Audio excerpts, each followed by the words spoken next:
Chapter 521, It's Sunny Today, Let's Sunbathe the Magical Treasures. Chapter 521, It's Sunny Today, Let's Sunbathe the Magical Treasures. Translator, Godbrandy Editor, Karisu.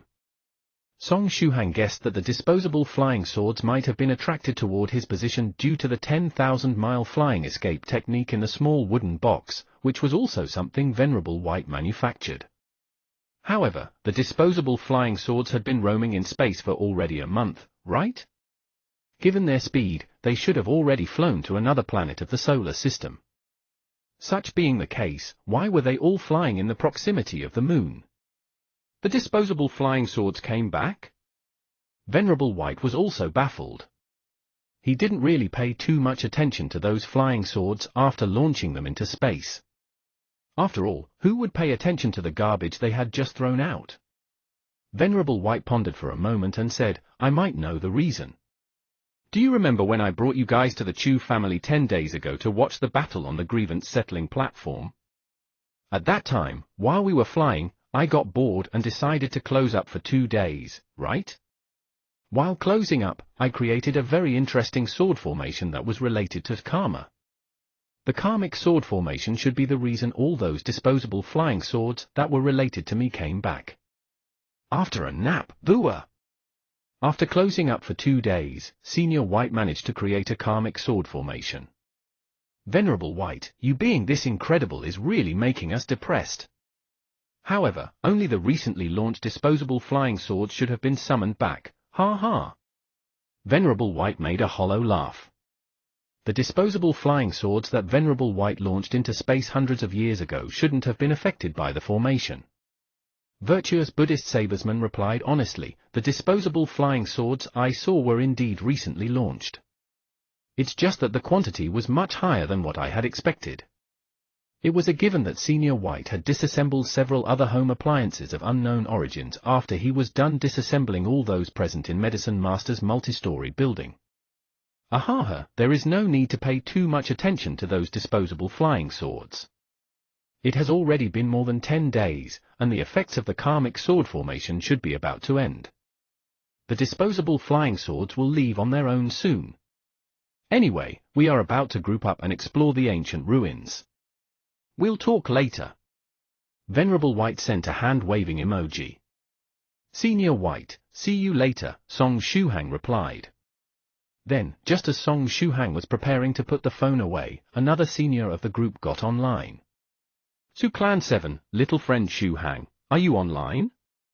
Do you remember the package I gave you the last time after capturing Limitless Demon Sect's branch leader Jingmo? At that time, after he used the disposable flying sword launcher to take care of Daoist half-good, Song Shuhang was forced to use the 10,000-mile flying escape technique to escape from branch leader Jingmo. As a result, branch leader Jingmo madly chased after him, hell-bent on catching him. But in the end, Jingmo ended up meeting Venerable White and literally dug his own grave. Later, Su Clan 7 stripped Jingmo of all his treasures and sealed them away, giving the whole loot to Song Shuhang. All the treasures had Jingmo's personal mark on them. Unless the mark was removed, Song Shuhang would be unable to use the treasures even if they were in his possession. At that time, 7 told Song Shuhang to wait for 1 or 2 months. Once he was done dealing with branch leader Jingmo, Song Shuhang would be able to open the sealed package and obtain the items inside. The package is still in my possession. Can I open it now? Song Shuhang asked. Su Clan 7, yes. Jingmo has been dealt with by the Su Clan. Moreover, the personal mark on the items should have already disappeared under the effects of my seal. You can use them without worries. All right, Senior, Song Shuhang replied. Su Clan 7, moreover, thanks to the skeletal dragon's withered vine, little friend Shuhang provided the last time, 16's condition stabilized by a great margin. She isn't in danger anymore. That's great. Song Shuhang was immediately relieved after reading these words. All his effort hadn't been in vain. Now then, would he be able to meet Su Clan 16 again? Snowflake hash snowflake hash snowflake hash. Song Shuhang was quickly typing on the phone while following forth Cultivator of True Virtue. Right at this time, Venerable Seventh Cultivator of True Virtue's voice was transmitted from ahead. Little friend Shu Hang, are you chatting with the fellow Taoists of the 9 Provinces #1 group? Song Shu Hang raised his head and saw that fourth cultivator of True Virtue had stopped and was now licking its claws. Ahead of the Jade White Lion was an empty ground of the size of a football field. And Venerable Seventh Cultivator of True Virtue was currently bathing his magical treasures. He wasn't bathing them in the water to clean them up. Instead, he placed them all outside and had them bathe in the sun. Venerable Seventh Cultivator of True Virtue had his sleeves rolled up as he was continuously moving out strange treasures, placing them on the empty ground. There was a strange wooden stick, various tower-shaped objects of different sizes, multicolored goods, various mirrors made of different materials, tens of magical clothes hanging and drying in the sun, a box of talisman papers. Each of the treasures was emanating strong fluctuations of spiritual energy. In other words, they were all magical treasures of the 5th stage or above. The resulting backlash would surely injure a cultivator of the 2nd stage like Shu Hang if he were to touch magical treasures of this rank. The number and variety of magical treasures were really too high. Song Shu Hang was dazzled by the scene. Venerable Seventh Cultivator of True Virtue placed a stone-carved phoenix on the ground with a thump and clapped his hands. "Senior, what are you doing?" Song Shu Hang asked. He can't really be sunbathing his magical treasures, right? Or do magical treasures need to be frequently sunbathed so as to avoid them becoming moldy? As you can see, I'm putting in order my treasure house to see which treasures I can sell. I haven't put my treasure house in order for a very long time, and I discovered that I had several items that aren't of any use anymore. Therefore, I decided to sort things out and sell the useless stuff in exchange for spirit stones, Venerable Seventh Cultivator of True Virtue replied. Venerable Seventh Cultivator of True Virtue wasn't someone that lacked spirit stones. He had several spirit stone mines under his control and probably earned millions of high-quality spirit stones per minute. Normally speaking, he was loaded with spirit stones and surely had enough for his practice and daily expenses. But now, he was trying to get in contact with that mysterious merchant that could sell anything. According to legends, one could even buy that pill of immortality from that man if they had enough spirit stones. Of course, one wouldn't actually reach immortality after taking the pill of immortality. Aside from the wielder of the will and the tribulation transcenders that had found their own way to immortality, reaching the immortal realm, no one was truly immortal. Powerhouses of the 9th stage tribulation transcender realm could live up to 10 million years. But if they were unable to carry the will of the heavens, becoming its embodiment, or find their own way to immortality, they would still die. The pill of immortality had rejuvenating properties and could restore the lifespan of a person that was about to die, giving them a new lease on life. If a 9th stage tribulation transcender whose lifespan was almost up were to take the pill of immortality, they would happily live for another 10 million years. Unfortunately, one could eat this pill only once. Therefore, they couldn't keep living on forever by relying on illegal drugs. As long as one had enough spirit stones, they could buy anything. In front of this merchant that could literally sell anything, the number of spirit stones one possessed was never enough. The treasure that Venerable Seventh Cultivator of True Virtue wanted to buy was a particular type of treasure that had already disappeared from the world. It was something incredibly important if he wanted to advance to the 8th stage. Therefore, his only hope was to buy it from the almighty merchant. Snowflake hash snowflake hash snowflake hash. Right at this time, rolling on an animal skin magical treasure, 4th Cultivator of True Virtue said, 7th Cultivator of True Virtue, little friend Shu Hang obtained the soul-devouring demonic good. Oh? Is it that good? Venerable 7th Cultivator of True Virtue shot a glance at the good in Song Shu Hang's hand. At this time, Song Shu Hang was still holding the disposable flying sword 00 for addition in his hand. Above the sword was a burgundy good that was emitting a faint red light. From the outward appearance of the good, Song Shu Hang determined that it was indeed the same good that Daoist Half-Good was holding back then when he was impaled to death. However, Daoist Half-Good's corpse was nowhere to be found, and even the position of the good seemed to have changed. Perhaps loose cultivator Qian Yang and his team got rid of Daoist Half-Good's corpse when they caught the sword light back then? Or perhaps it was lost while the sword was roaming in space. Senior, were you also looking for this good? Song Shuhang handed both the disposable flying sword and the good to Venerable Seventh Cultivator of True Virtue. What's the origin of this good? Even Venerable Seventh Cultivator of True Virtue seems to be interested in it. Venerable Seventh Cultivator of True Virtue stretched out his hand toward the soul-devouring demonic good and explained, I wasn't looking for the good, but for a certain person that came in contact with it recently. I want to find this person because I need to buy something from them. Venerable Seventh Cultivator of True Virtue took the good and said with a smile, so it was one of fellow Daoist White's disposable flying swords.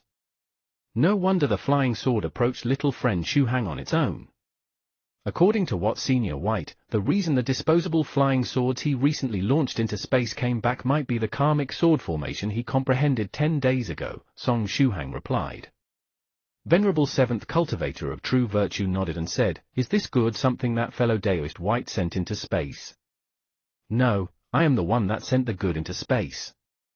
After saying this much, Song Shuhang explained the whole matter between him and Daoist Half-Good to Venerable Seventh Cultivator of True Virtue. Venerable Seventh Cultivator of True Virtue stroked the wooden sword. There seems to be some fate between little friend Shuhang and this matter. Song Shuhang sent Daoist Half-Good's good into space. While it was in space, the good came in contact with the almighty merchant. Then, the good underwent a mutation and returned to Song Shuhang once more. At this point, it already couldn't be considered a coincidence anymore. From the looks of it, Venerable Seventh Cultivator of True Virtue might obtain some extra benefits if he brought little friend Shuhang along and found the almighty merchant. Little friend Shuhang, can you lend me the good for a while so that I can examine it? Venerable Seventh Cultivator of True Virtue said. Sure, Song Shuhang replied. After all, it didn't belong to him in the first place. Little friend Shuhang is really a straightforward person, Venerable Seventh Cultivator of True Virtue said with a smile. Afterward, he pressed with his right hand on the good, completely covering its surface with a sealing rune and placing it inside his spatial equipment. Little friend Shuhang, do you want to keep challenging the 100 giants today? Song Shuhang nodded and said, yes. I want to seize the opportunity and quickly strengthen my constitution. Venerable Seventh Cultivator of True Virtue asked, speaking of which, I remember that little friend Shuhang practices the basic Buddhist fist technique and its supplementary technique, the immovable body of the Buddha, right? Yes. Venerable Seventh Cultivator of True Virtue continued, if you are already practicing the immovable body of the Buddha, I have another cultivation technique in mind that is very suitable for you. This technique can likewise strengthen the constitution of a cultivator. The only shortcoming is that it consumes a large amount of true qi while strengthening the constitution, slowing down the advancement of the cultivator.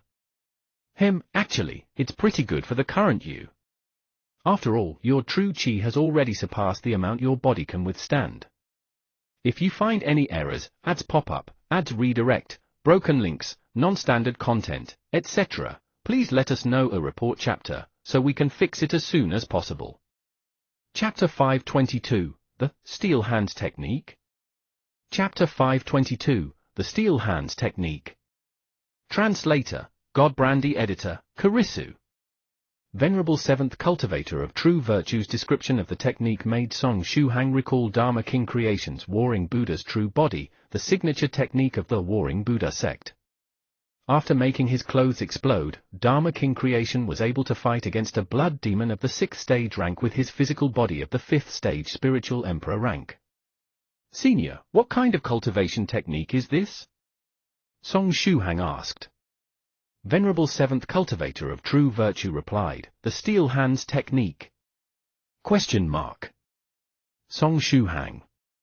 The name of the cultivation technique is Steel Hands Technique, and it's something a cultivator of the 2nd stage can practice. If practiced successfully, it will allow the user to increase the strength of their constitution by a notch. Moreover, the hands of the cultivator will become impervious to swords and spears, as well as immune to heat and cold. Both arms would develop superhuman strength, and the user would be able to clash against magical treasures of the 2nd stage rank with their bare hands.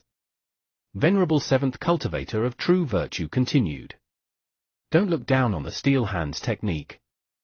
Although its name isn't too or inspiring, it's a technique that all the disciples of a powerful ancient weapon forging sect, the heavy metal sect, were required to learn. So it was originally the unique skill of a weapon forging sect, a marvelous skill that belonged to blacksmiths. P.S. After I learned the steel hands technique, teacher didn't have to worry about me ending up all alone in the future.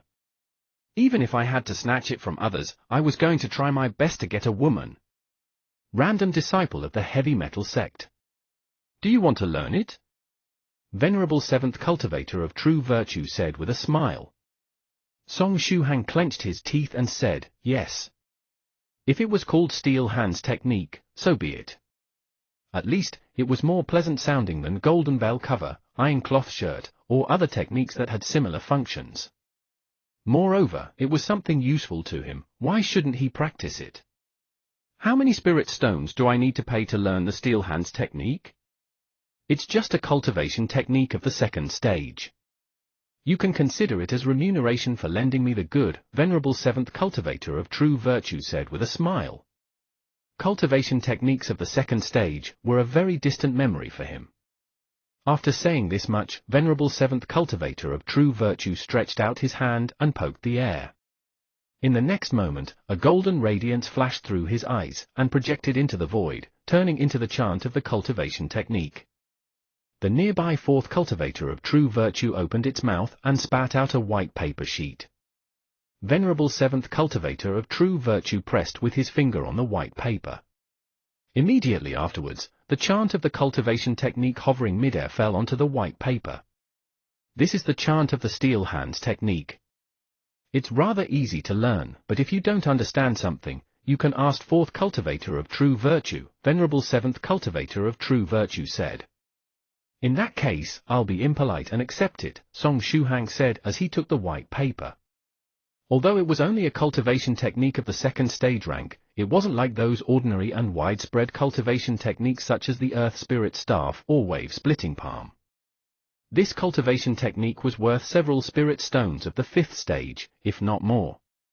Song Shuhang felt that he had been saying I'll be impolite quite a bit to the seniors recently, and the favors he owed were increasing alongside it. Snowflake hash snowflake hash snowflake hash. Afterward, fourth cultivator of true virtue brought Song Shuhang to the practicing area of the immortal cave so that he could keep challenging the 100 giants. Chu Chu and Yu Jiajia were already there, practicing. Along the way, Song Shuhang seized the opportunity to open the package Su Clan 7 mentioned earlier. Branch leader Jingmo didn't have many treasures with him back then. After all, one could only bring along a limited number of objects with them if they didn't have any spatial equipment or a size-reducing purse.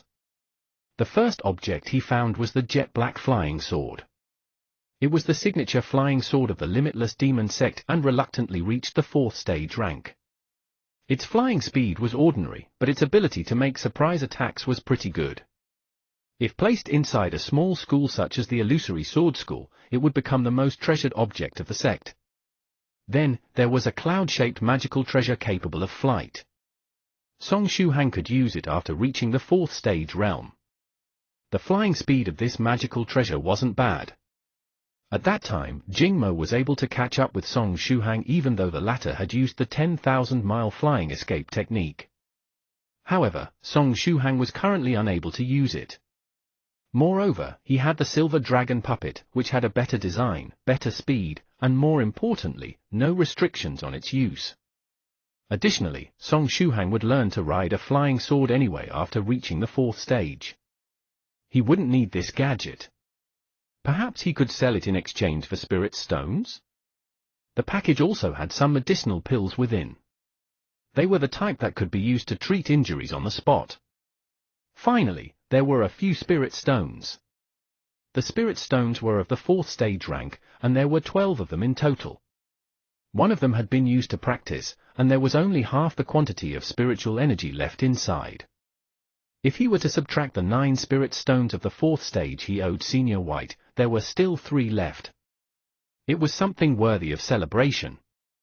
Snowflake hash snowflake hash snowflake hash. After Song Shuhang entered the practicing area, fourth cultivator of true virtue activated the challenge mode. The massive ancient city appeared once more along with those 100 giants of different sizes. Song Shuhang took a deep breath and roared, starting another fighting session with giants. Today, he was much more agile than yesterday. His silhouette was prancing about amongst the giants, and the virtuous man's 10,000-mile walk footwork was pushed to the limit. 10 minutes later. Slash! The saber light flashed through the surrounding area, and the sharp broken tyrant ripped open the defense of the giant by relying on a basic saber technique, cutting open the mark that denoted the giant's fatal weakness. Fresh blood spurted all over, and the huge giant loudly fell to the ground. "It's the 18th, Song Shuhang said as he slightly panted. Then, his body quickly moved and jumped on the city walls, starting to run alongside them. Afterward, he borrowed the height of the walls and suddenly jumped, using Broken Tyrant to slash open the top of the head of the 19th giant. After suffering all those hardships yesterday, Song Shuhang had progressed with amazing speed. The same giants that tired him out yesterday with their continuous attacks seemed a bit slow today. Even while the giants surrounded him, he was able to find an opening to break through the encirclement, even smoothly beheading a giant in the process. If we add the fact that he had the Enlightenment Stone with him, the comprehension he was gaining after each saber attack was amplified, allowing him to quickly increase the experience he had in regards to saber techniques. The saying that one could bring out most of their latent capacity only under great pressure had some truth behind it. Little friend Shuhang is improving at a very fast pace. Fourth cultivator of true virtue said with a smile. In that case, I'll increase the gravity. How about 5 times higher than normal? I believe in you, little friend Shuhang. What? You want to increase the gravity to 5 times higher than normal? Song Shuhang immediately shouted. Senior fourth cultivator of true virtue, please stop. His voice had yet to fade when Song Shuhang felt his body become heavy. He had just jumped and was mid-air as his body sunk and crashed to the ground. It was quite painful. But the real pain had yet to come. 10 giants seized the opportunity and surrounded Song Shuhang. The feet of the 10 giants descended from the sky and brutally trampled Song Shuhang's body, rolling over him and stomping him. Very soon, the golden radiance of a shield appeared on Song Shuhang's body. He had failed the challenge. Song Shuhang twitched like a dead fish while lying on the ground, unable to move. No matter who it was, they wouldn't feel too good after getting trampled by tens of giants. Song Shuhang wasn't sure whether it was just his misconception or not, but he felt that the feet of these giants were quite smelly. Snowflake hash snowflake hash snowflake hash. Just as Song Shuhang was laboriously practicing, Lady Onion was also practicing inside his pocket. She felt that she needed only a little bit of energy to assume human form once more. However, Lady Onion thought of an important problem at this time. Where would the Enlightenment Stone end up once she turned into a human? It wouldn't end up being a calculus inside her body, right? Snowflake hash snowflake hash snowflake hash. Inside Song Shuhang's size-reducing purse, a spirit stone of the 4th stage came into contact with the exquisite human puppet. It was precisely that puppet Song Shuhang obtained from the depths of the smelted cave. Just as the spirit stone came into contact with the puppet, it was absorbed and disappeared like a stone falling into the water. If you find any errors, ads pop up, ads redirect, broken links, non-standard content, etc., please let us know a report chapter, so we can fix it as soon as possible. Chapter 523, Venerable 7th Cultivator of True Virtue's Grave Exploration Guidebook. Chapter 523, Venerable 7th Cultivator of True Virtue's Grave Exploration Guidebook. Translator, Godbrandy Editor, Karisu. The human-shaped puppets of the Jet Black sect needed energy to move around. The stronger the puppet was, the bigger the amount of energy it required to activate. After absorbing the spirit stone of the 4th stage, the eyes of the puppet faintly lit up. However, they immediately dimmed, and the puppet didn't move in the slightest afterward. A spirit stone of the 4th stage had enough energy inside to allow the silver dragon puppet to fly for a month without breaks. But the same stone wasn't even enough to activate the puppet. In other words, the cultivator of true virtue said, "What you said is reasonable. I'll pay close attention to them." If you find any errors, ads pop-up, ads redirect, broken links, non-standard content, etc., please let us know a report chapter, so we can fix it as soon as possible. Chapter 526, Do you want to sign a contract with me and become? Chapter 526, Do you want to sign a contract with me and become? Translator, Godbrandy Editor, Karisu. Chu-Chu, who entered the fifth road, was extremely vigilant along the way. Just as she kept moving forward and got deeper and deeper in the passage, fog started to appear. The fog was very ordinary and didn't contain any spiritual energy or poison. But the more ordinary the fog looked, the more one had to be careful. The fact that ordinary fog had appeared within the grave of venerable sixth cultivator of true virtue was an anomaly in itself. Such a dense mist, she should have a constitution of the water attribute. From the looks of it, it's a very hard to come by pure water type attribute. A jade eyeball was quietly following behind Chu-Chu, keeping a certain distance between them so as to avoid Chu-Chu noticing it. It was the eyeball of fourth cultivator of true virtue that had now separated from its body. After Chu-Chu took a few more steps, there was a sudden change. Four figures whose bodies were emitting monster chi suddenly appeared in front of her, blocking her path. The four figures had half the body of a human and half the body of a beast. They had a cultivation level of the second stage, Sea of Chi Dantian realm, 2 small realms lower than Chu-Chu's. Chu-Chu placed her hand on the short sword attached to her thigh, calmly gazing at the 4 half-human and half-beast monsters in front of her. Roar! The half-human and half-beast monsters wildly roared. They had bloodshot eyes and didn't seem to have any intellect. There was no difference between them and wild beasts. Chu-Chu took a deep breath and unsheathed her short sword. At the same time, she muttered in a voice that only she could hear, "The sword of my life, appear." As soon as her voice faded, the short sword in her hands emitted a cry. Chu-Chu slashed out with the short sword, displaying the mysterious sword technique. The sword attack had 27 different variations concealed within, making it virtually impossible to guard against it. The 4 half-human and half-beast monsters that couldn't even properly use their brains had no hope of blocking such a sword technique. One move was all that was needed. The sword pricked their eyes and sword chi directly pierced through their heads, completely cutting off their chances of survival. Uwa Tilda, the half-human and half-beast monsters, called out in grief. In the next moment, their bodies suddenly dissipated, turning into mist and merging with the dense fog in the surrounding area. Chu-Chu held onto her short sword, maintaining a vigilant posture. Some time later, after making sure that there weren't other monsters lying in ambush, she finally put her short sword away. But right at this time, a faint, painful feeling was transmitted from her chest. Although her injuries had almost recovered thanks to the 2 medicinal pastes from Medicine Master, the aftermath of Whale-8's deathly hug had yet to disappear. A painful feeling would transmit from her chest whenever she made sudden and intense movements. Chu-Chu put the short sword away and kept advancing. The fog got denser and denser, and a mysterious energy was now mixed in it. Chu-Chu concentrated the true chi in her eyes. At this time, she could only see things within a range of 10 meters. Therefore, she decided to proceed forward even more cautiously. After she traveled for around 50 meters, another group of half-human and half-beast monsters emitting monster chi from their bodies appeared in front of her, blocking her way. Just as before, they were in the initial phase of the second stage. After appearing, they roared and pounced toward Chu-Chu. Chu-Chu calmly made her move.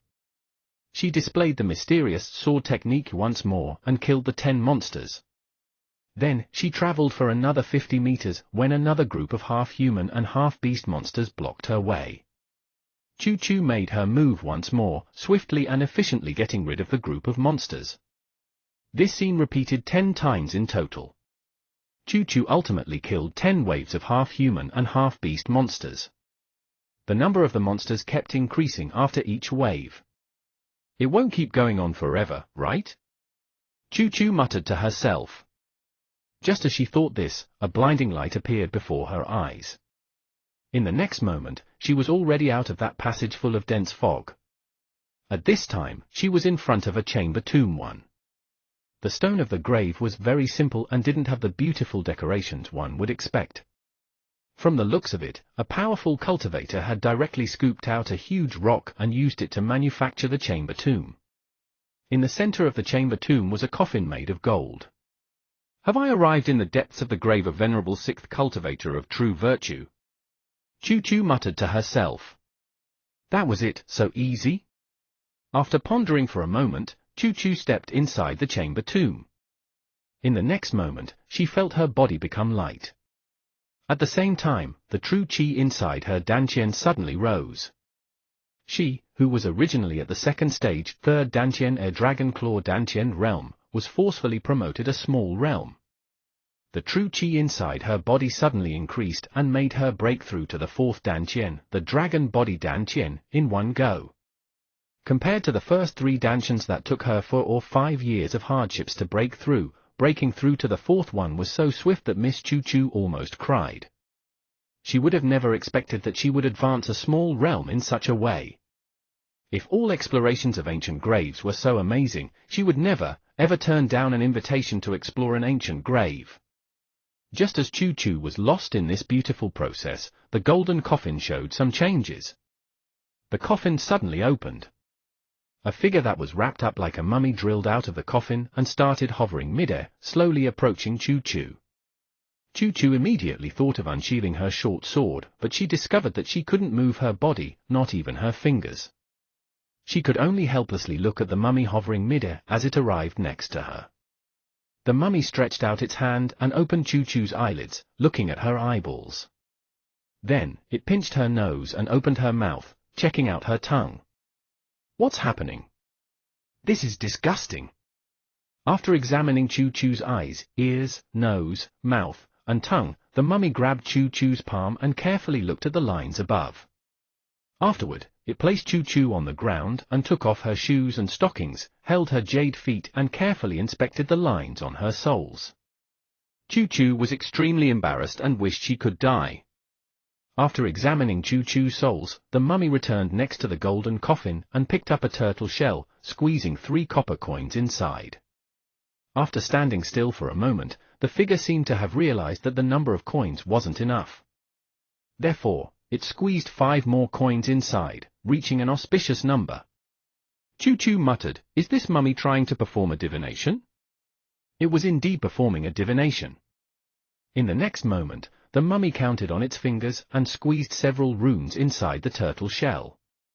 The runes likely contained information about Chu-Chu's facial features, palm lines, and soul lines. Anyway, there was surely information about Chu-Chu inside. After the runes entered the turtle shell, the whole thing lit up. Afterward, it started hovering midair and spun. After it spun 8 times, the 8 copper coins were shot out of the turtle shell, just like flowers' petals scattered around by a fairy maiden. The 8 coins fell to the ground and formed a circle. The mummy looked at the copper coins on the ground and started to ponder. After a short while, it floated in front of Chu-Chu once more and asked in a grave tone, "Girl, the structure of your bones really gave me a pleasant surprise. Moreover, you have a pair of beautiful legs. Such being the case, do you want to sign a contract with me and become Snowflake hash Snowflake hash Snowflake hash?" In the meantime, in the first road, Li Yinju yawned while walking. A moment later, it started snowing in the whole passageway. It unexpectedly started snowing. It's a mutation of the water attribute, the ice attribute. It's a very rare attribute. It's a pity that the condition of that girl doesn't seem too good. Fourth cultivator of True Virtue's eyeball floated behind Li Yinju, carefully observing her movements. Just as Chu-Chu earlier, Li Yinju proceeded forward amidst the heavy snow. After walking for a while, Li Yinju suddenly squatted down. She curled up and tightly braced herself, not moving in the slightest. The cold inside her body had suddenly flared up, making her hibernate. Fourth cultivator of True Virtue's eyeball was speechless. If you find any errors, ads pop-up, ads redirect, broken links, non-standard content, etc., please let us know a report chapter, so we can fix it as soon as possible. Chapter 527, The Inheritance of Venerable Sixth Cultivator of True Virtue. Chapter 527, The Inheritance of Venerable Sixth Cultivator of True Virtue.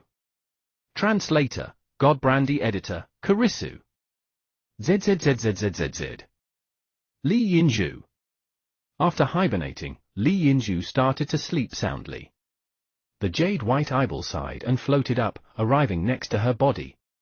Then, it magically transformed itself into a small jade white lion and held Li Yinzhu in its mouth, leaving the first road and returning to the immortal boat outside the grave of Venerable Sixth Cultivator of True Virtue. From the looks of it, there seemed to be no fate between Li Yinzhu and the grave of Venerable Sixth Cultivator of True Virtue. Snowflake hash snowflake hash snowflake hash. In the second road. Just as Yu Jiajiao was traveling through the passage, it started to pour down. Yu Jiajiao didn't know where to start to ridicule the fact that there was a thunderstorm within such a small passage. The thunderstorm represented that Yu Jiajiao had a constitution with a dual, water and lightning, attribute. Flood dragons could call the wind and summon the rain since birth. Therefore, it was quite normal for Yu Jiajiao to possess both water and lightning attributes. Just as Chu Chu earlier, Yu Jiajiao advanced in the passage until meeting a group of enemies that blocked her way. However, she didn't meet half-human and half-beast monsters. Instead, she met a group of cultivators that followed the evil path, their expression sinister. The evil cultivators had also just entered the fourth stage innate realm, their cultivation realm was the same as Yu Jiajiao. However, Jiajiao had successfully jumped through the dragon gate and gained the ability to assume a half-human and half-fish form. Therefore, her fighting capacity was much higher than that of other cultivators of the same realm. Yu Jiajiao killed the four evil cultivators with ease. After their deaths, the evil cultivators suddenly disappeared and merged with the surrounding thunderstorm. The thunderstorm got stronger and stronger, completely blocking Yu Jiajiao's line of sight. Just like Chu Chu earlier, Yu Jiajiao could only see things within a range of 10 meters or less. She advanced for another 50 meters before meeting the second group of evil cultivators. Yu Jiajiao was lost in thought. After killing the second group of evil cultivators, she turned around and decided to return to the entrance of the second road. But after moving 50 meters backward, she found a third group of evil cultivators waiting for her. Whether she was advancing or retreating, she would find someone blocking her path. Moreover, the strength of the enemies was lower than hers by a notch. Such wicked taste, Yu Jiajiao muttered to herself. Such being the case, she had no choice but to turn back and keep advancing toward the depths of the passage. After she took care of 10 waves of evil cultivators, Yu Jiajiao likewise arrived inside a chamber tomb. Just as she entered the chamber tomb, her body trembled, and she was suddenly unable to maintain her half-human and half-fish form. Therefore, she reverted back to her half-blood dragon and half-fish form. At the same time, the quantity of innate true qi inside her body rose by a whole 25%, allowing her to thoroughly consolidate her realm. It's worthy of being the grave of a venerable. It gave me such a big boost all at once, Yu Jiajiao said as she narrowed her eyes, looking at the golden coffin within the chamber tomb. Right at this time, the golden coffin opened, and a figure drilled out of it. Although Yu Jiajiao had reached the fourth stage realm, she wasn't much better off than Chu Chu, who was only at the second stage realm in front of this figure that had come out of the coffin.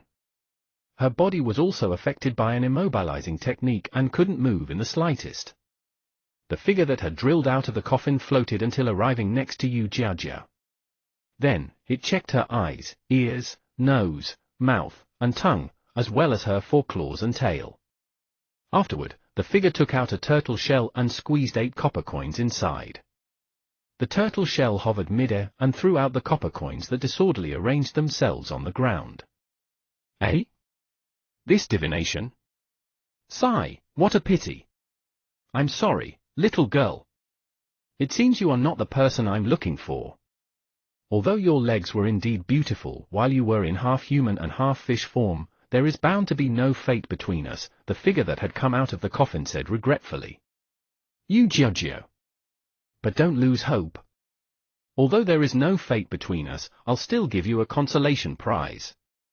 After all, you have a pair of beautiful legs. After saying this much, the figure returned next to the golden coffin and searched for a while before taking out a precious gem. It's a moonstone, something that monster cultivators love. As long as you keep it close to your body, you'll obtain the same effects as you would while practicing under moonlight. The moonstone still has half of its energy left, you can use it for more than 10 years. After giving the moonstone to Yu Jiaojiao, the figure stretched out its hand and gently patted her body. In the next moment, Yu Jiaojiao's body shot out of the ancient grave like an arrow. After a short while, when her body stopped, Yu Jiaojiao was already next to the immortal boat outside the ancient grave. Yu Jiaojiao adjusted her state and assumed once more a half-human and half-fish form. Then, she turned her head toward the huge grave of Venerable Sixth Cultivator of True Virtue and muttered, "There was no fate between us." In other words, is the grave of Venerable Sixth Cultivator of True Virtue looking for someone that has fate with it? Is it looking for an inheritor? In ancient times, many powerful cultivators wholeheartedly devoted themselves to cultivation, to the point of forgetting about the passage of time. Since they were too engrossed in their practice, these ancient cultivators didn't receive any disciple during their life, or perhaps they found it too troublesome and didn't bother receiving one. But one day, these cultivators would realize that there was something wrong with their bodies, their lifespan was almost depleted, and they would soon die. Only at that time would those ancient cultivators start to worry about this matter, but it was too late to receive a disciple since there was not enough time to properly train one, or perhaps they felt that it was too troublesome and didn't bother at all. However, passing down one's teachings and inheritance was very important. They couldn't just let it die. Therefore, some of these ancient cultivators left their inheritance inside their graves, waiting for the predestined person that would inherit their teachings and carry on their legacy. In other words, the grave before their eyes was left behind by an ancient cultivator to find an inheritor. I wonder if someone of us will be lucky enough to become the inheritor of this ancient grave. After all, it's the grave of a venerable. Yu Jiaojiao muttered to herself. Snowflake hash, snowflake hash, snowflake hash. In the 7th road. Around 5 minutes earlier. Song Shuhang shot a glance upwards. In there, he saw lightning making crackling noises and explosions of fire. It seems that little friend Shuhang has a constitution with a dual, fire and lightning, attribute. The Jade White Lion, fourth cultivator of True Virtue, mused to itself as it followed behind Song Shuhang. Song Shuhang was also a member of the 9 Provinces #1 group, and he almost ended up taking the thrice-song Tyrannical Saber Dao name, although he later changed it to Tyrannical Saber Song 1. For this reason, the Jade White Lion, fourth cultivator of True Virtue, was closely watching Song Shuhang and being extra cautious so as to avoid Song Shuhang seeking death just like thrice reckless and almost dying in the process. Song Shuhang stared for a while at the lightning and fire. After making sure that it wouldn't suddenly come down and fall on his head, he began to move forward, heading toward the depths of the 7th road. After walking for a while, he noticed from afar 4 figures blocking his path. Song Shuhang found the 4 figures very familiar. They were wearing black clothing that covered their whole body and sharp needles popped out of their heads. Those were sea urchin warriors. Song Shuhang drew his saber without hesitation. As soon as he saw the opposite party, the sea urchin warriors also noticed him. Moreover, Song Shuhang had the mark of the sea urchin slayer on his body and was the archenemy of sea urchin warriors.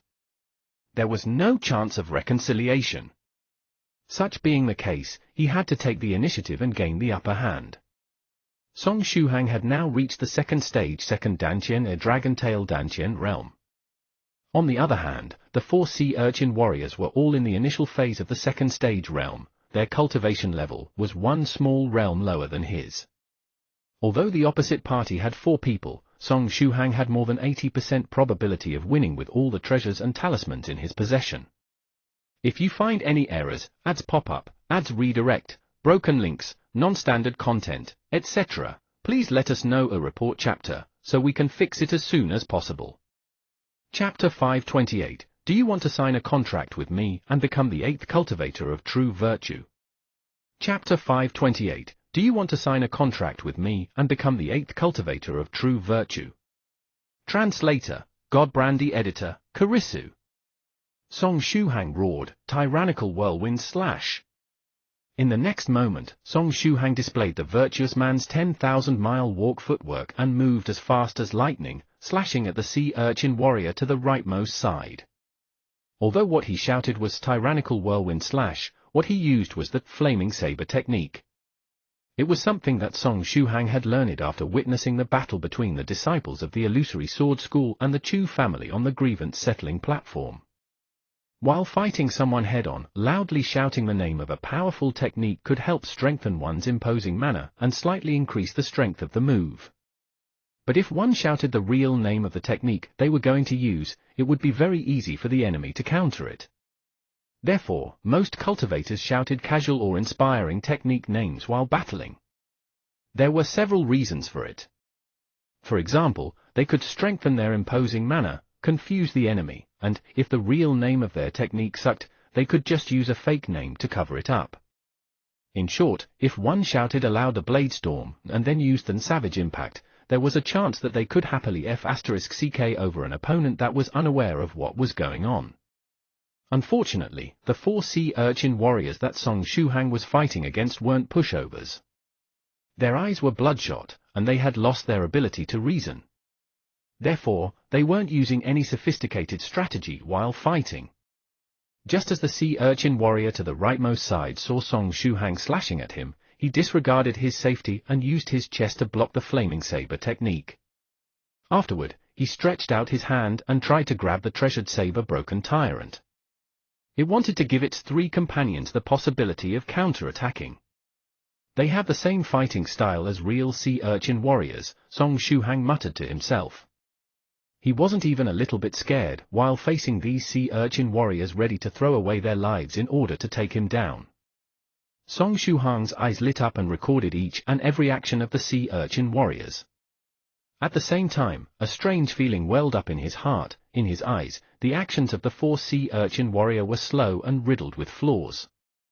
These guys are actually so slow, moreover, they are making so many unnecessary movements while fighting.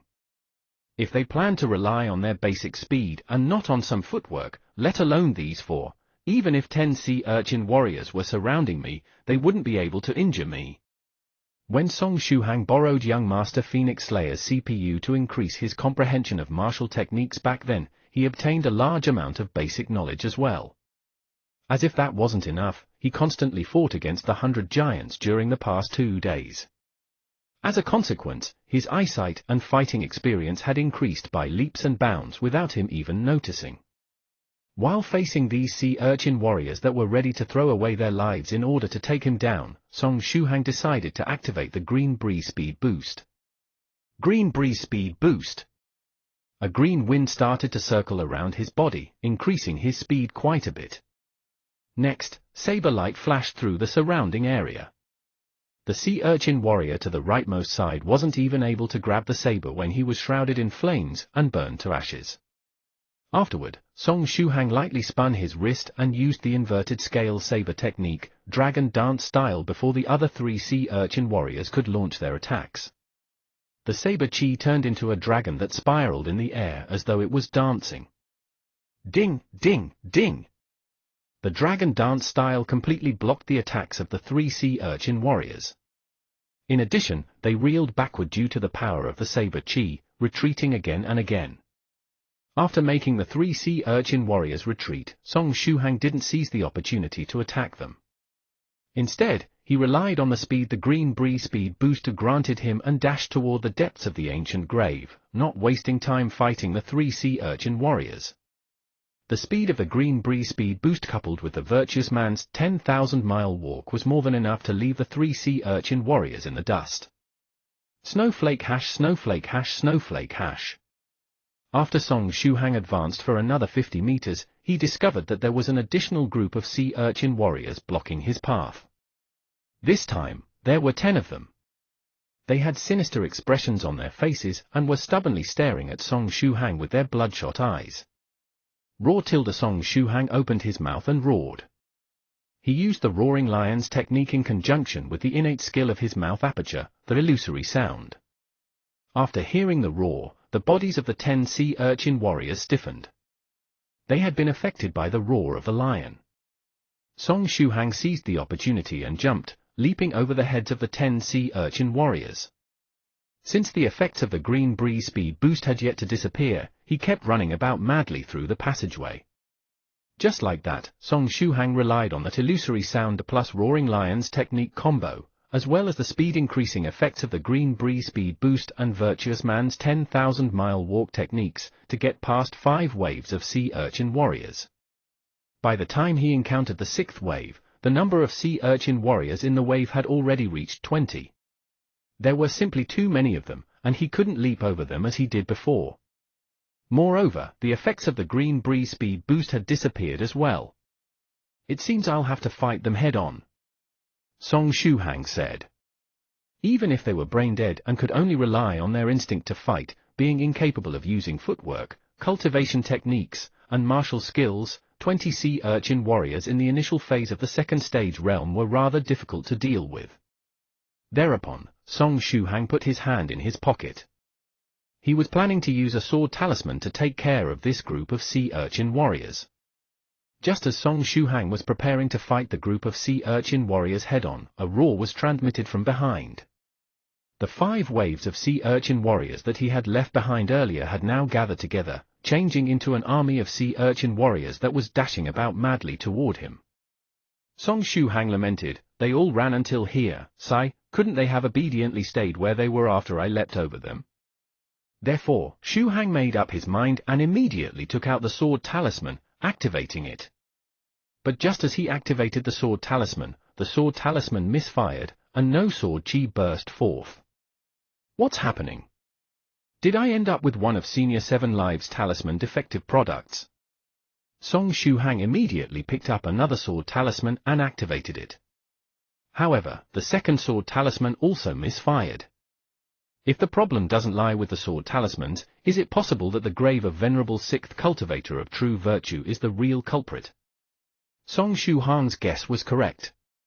A long time ago, there was a certain fellow Daoist called Thrice Reckless Mad Saber that brought a powerful talisman together with him when he went to explore the grave of True Monarch 5th Cultivator of True Virtue.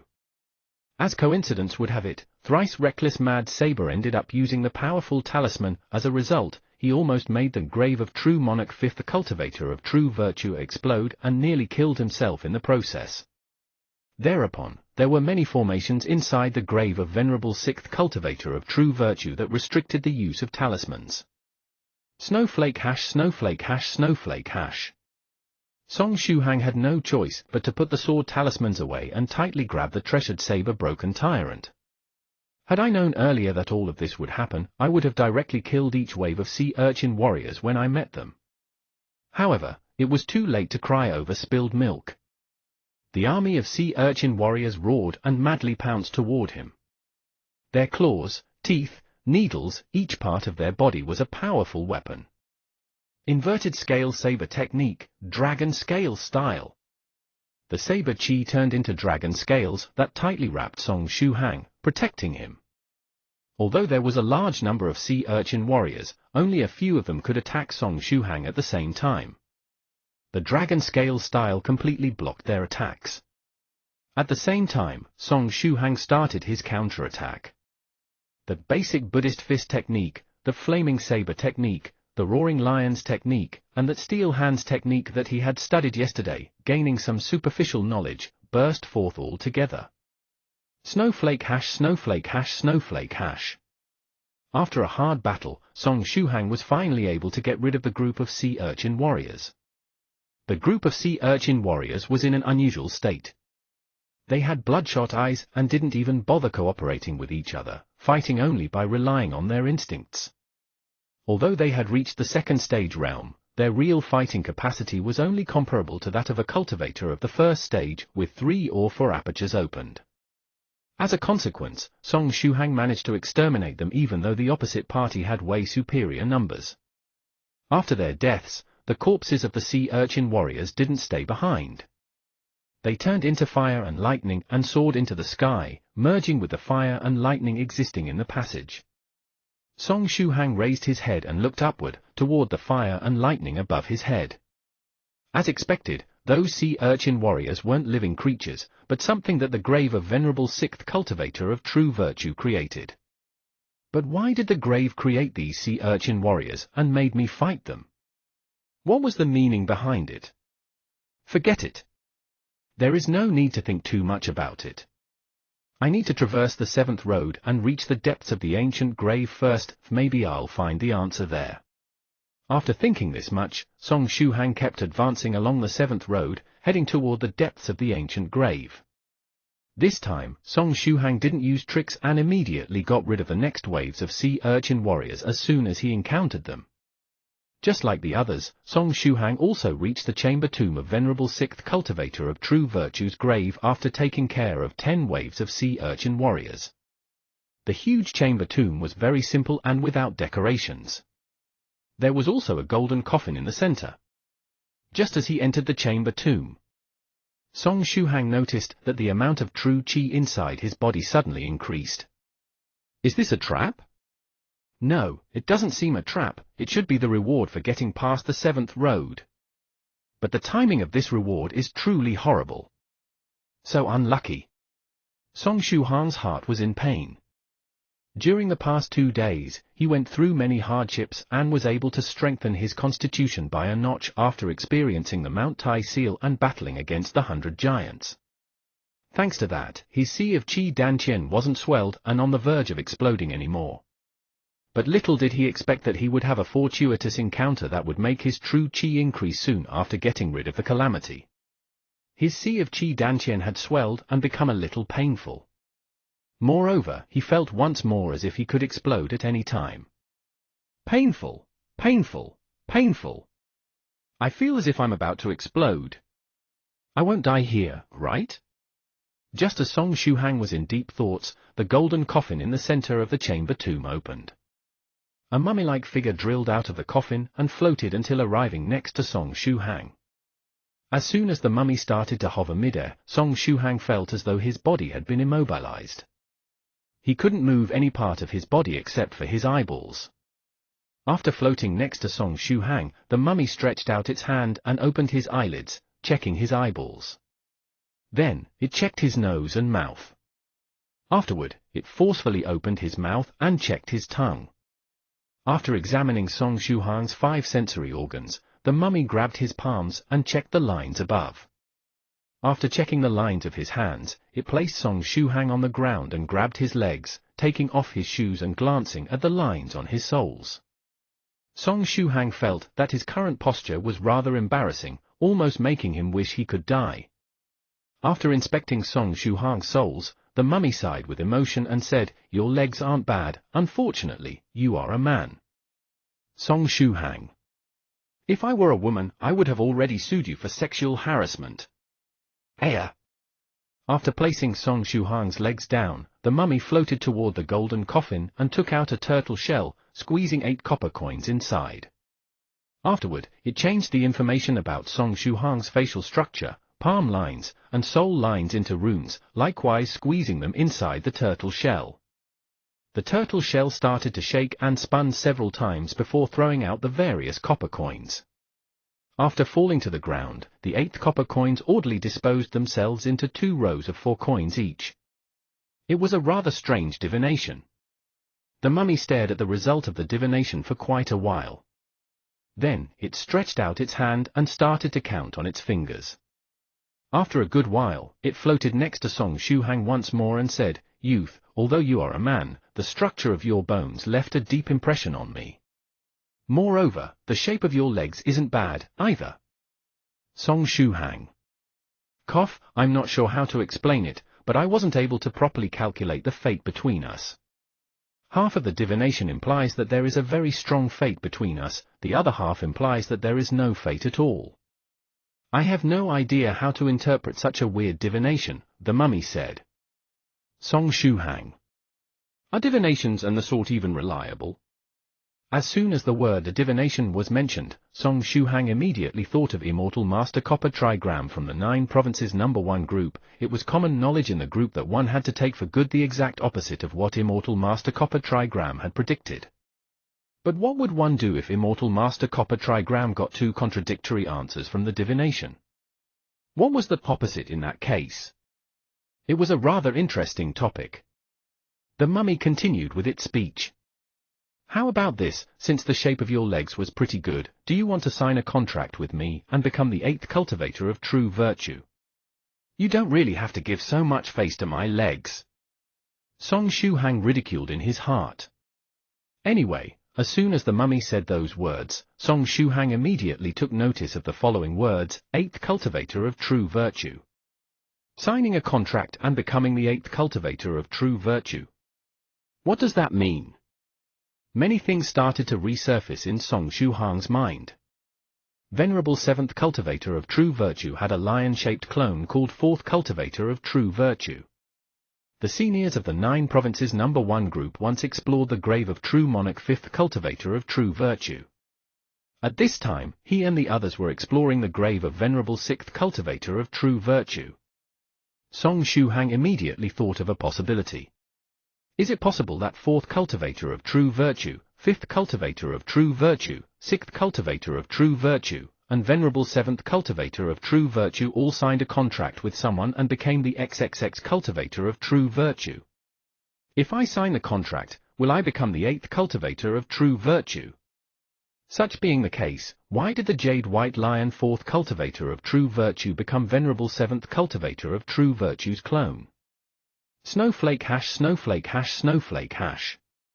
Right at this time, the mummy stretched out its hand and grabbed the bandages on its arm, starting to take them off.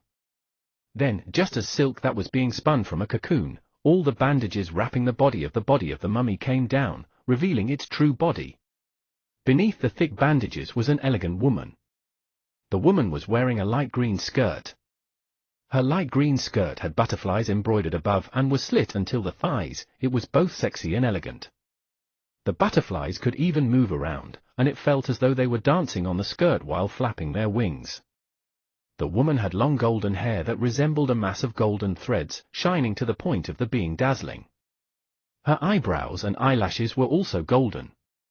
After she opened her eyes, Song Shuhang noticed that her pupils were also golden. It took Song Shuhang only a glance to recognize who she was. It was the same golden-haired woman that had defeated a total of 14 golden core spiritual emperors belonging to both the Limitless Demon Sect and Loose Cultivator Qian Yang's team with just one move back then. You are venerable 6th cultivator of true virtue? Song Shuhang called out. Just as the golden-haired woman finished taking off the bandages, the immobilizing technique affecting his body also disappeared.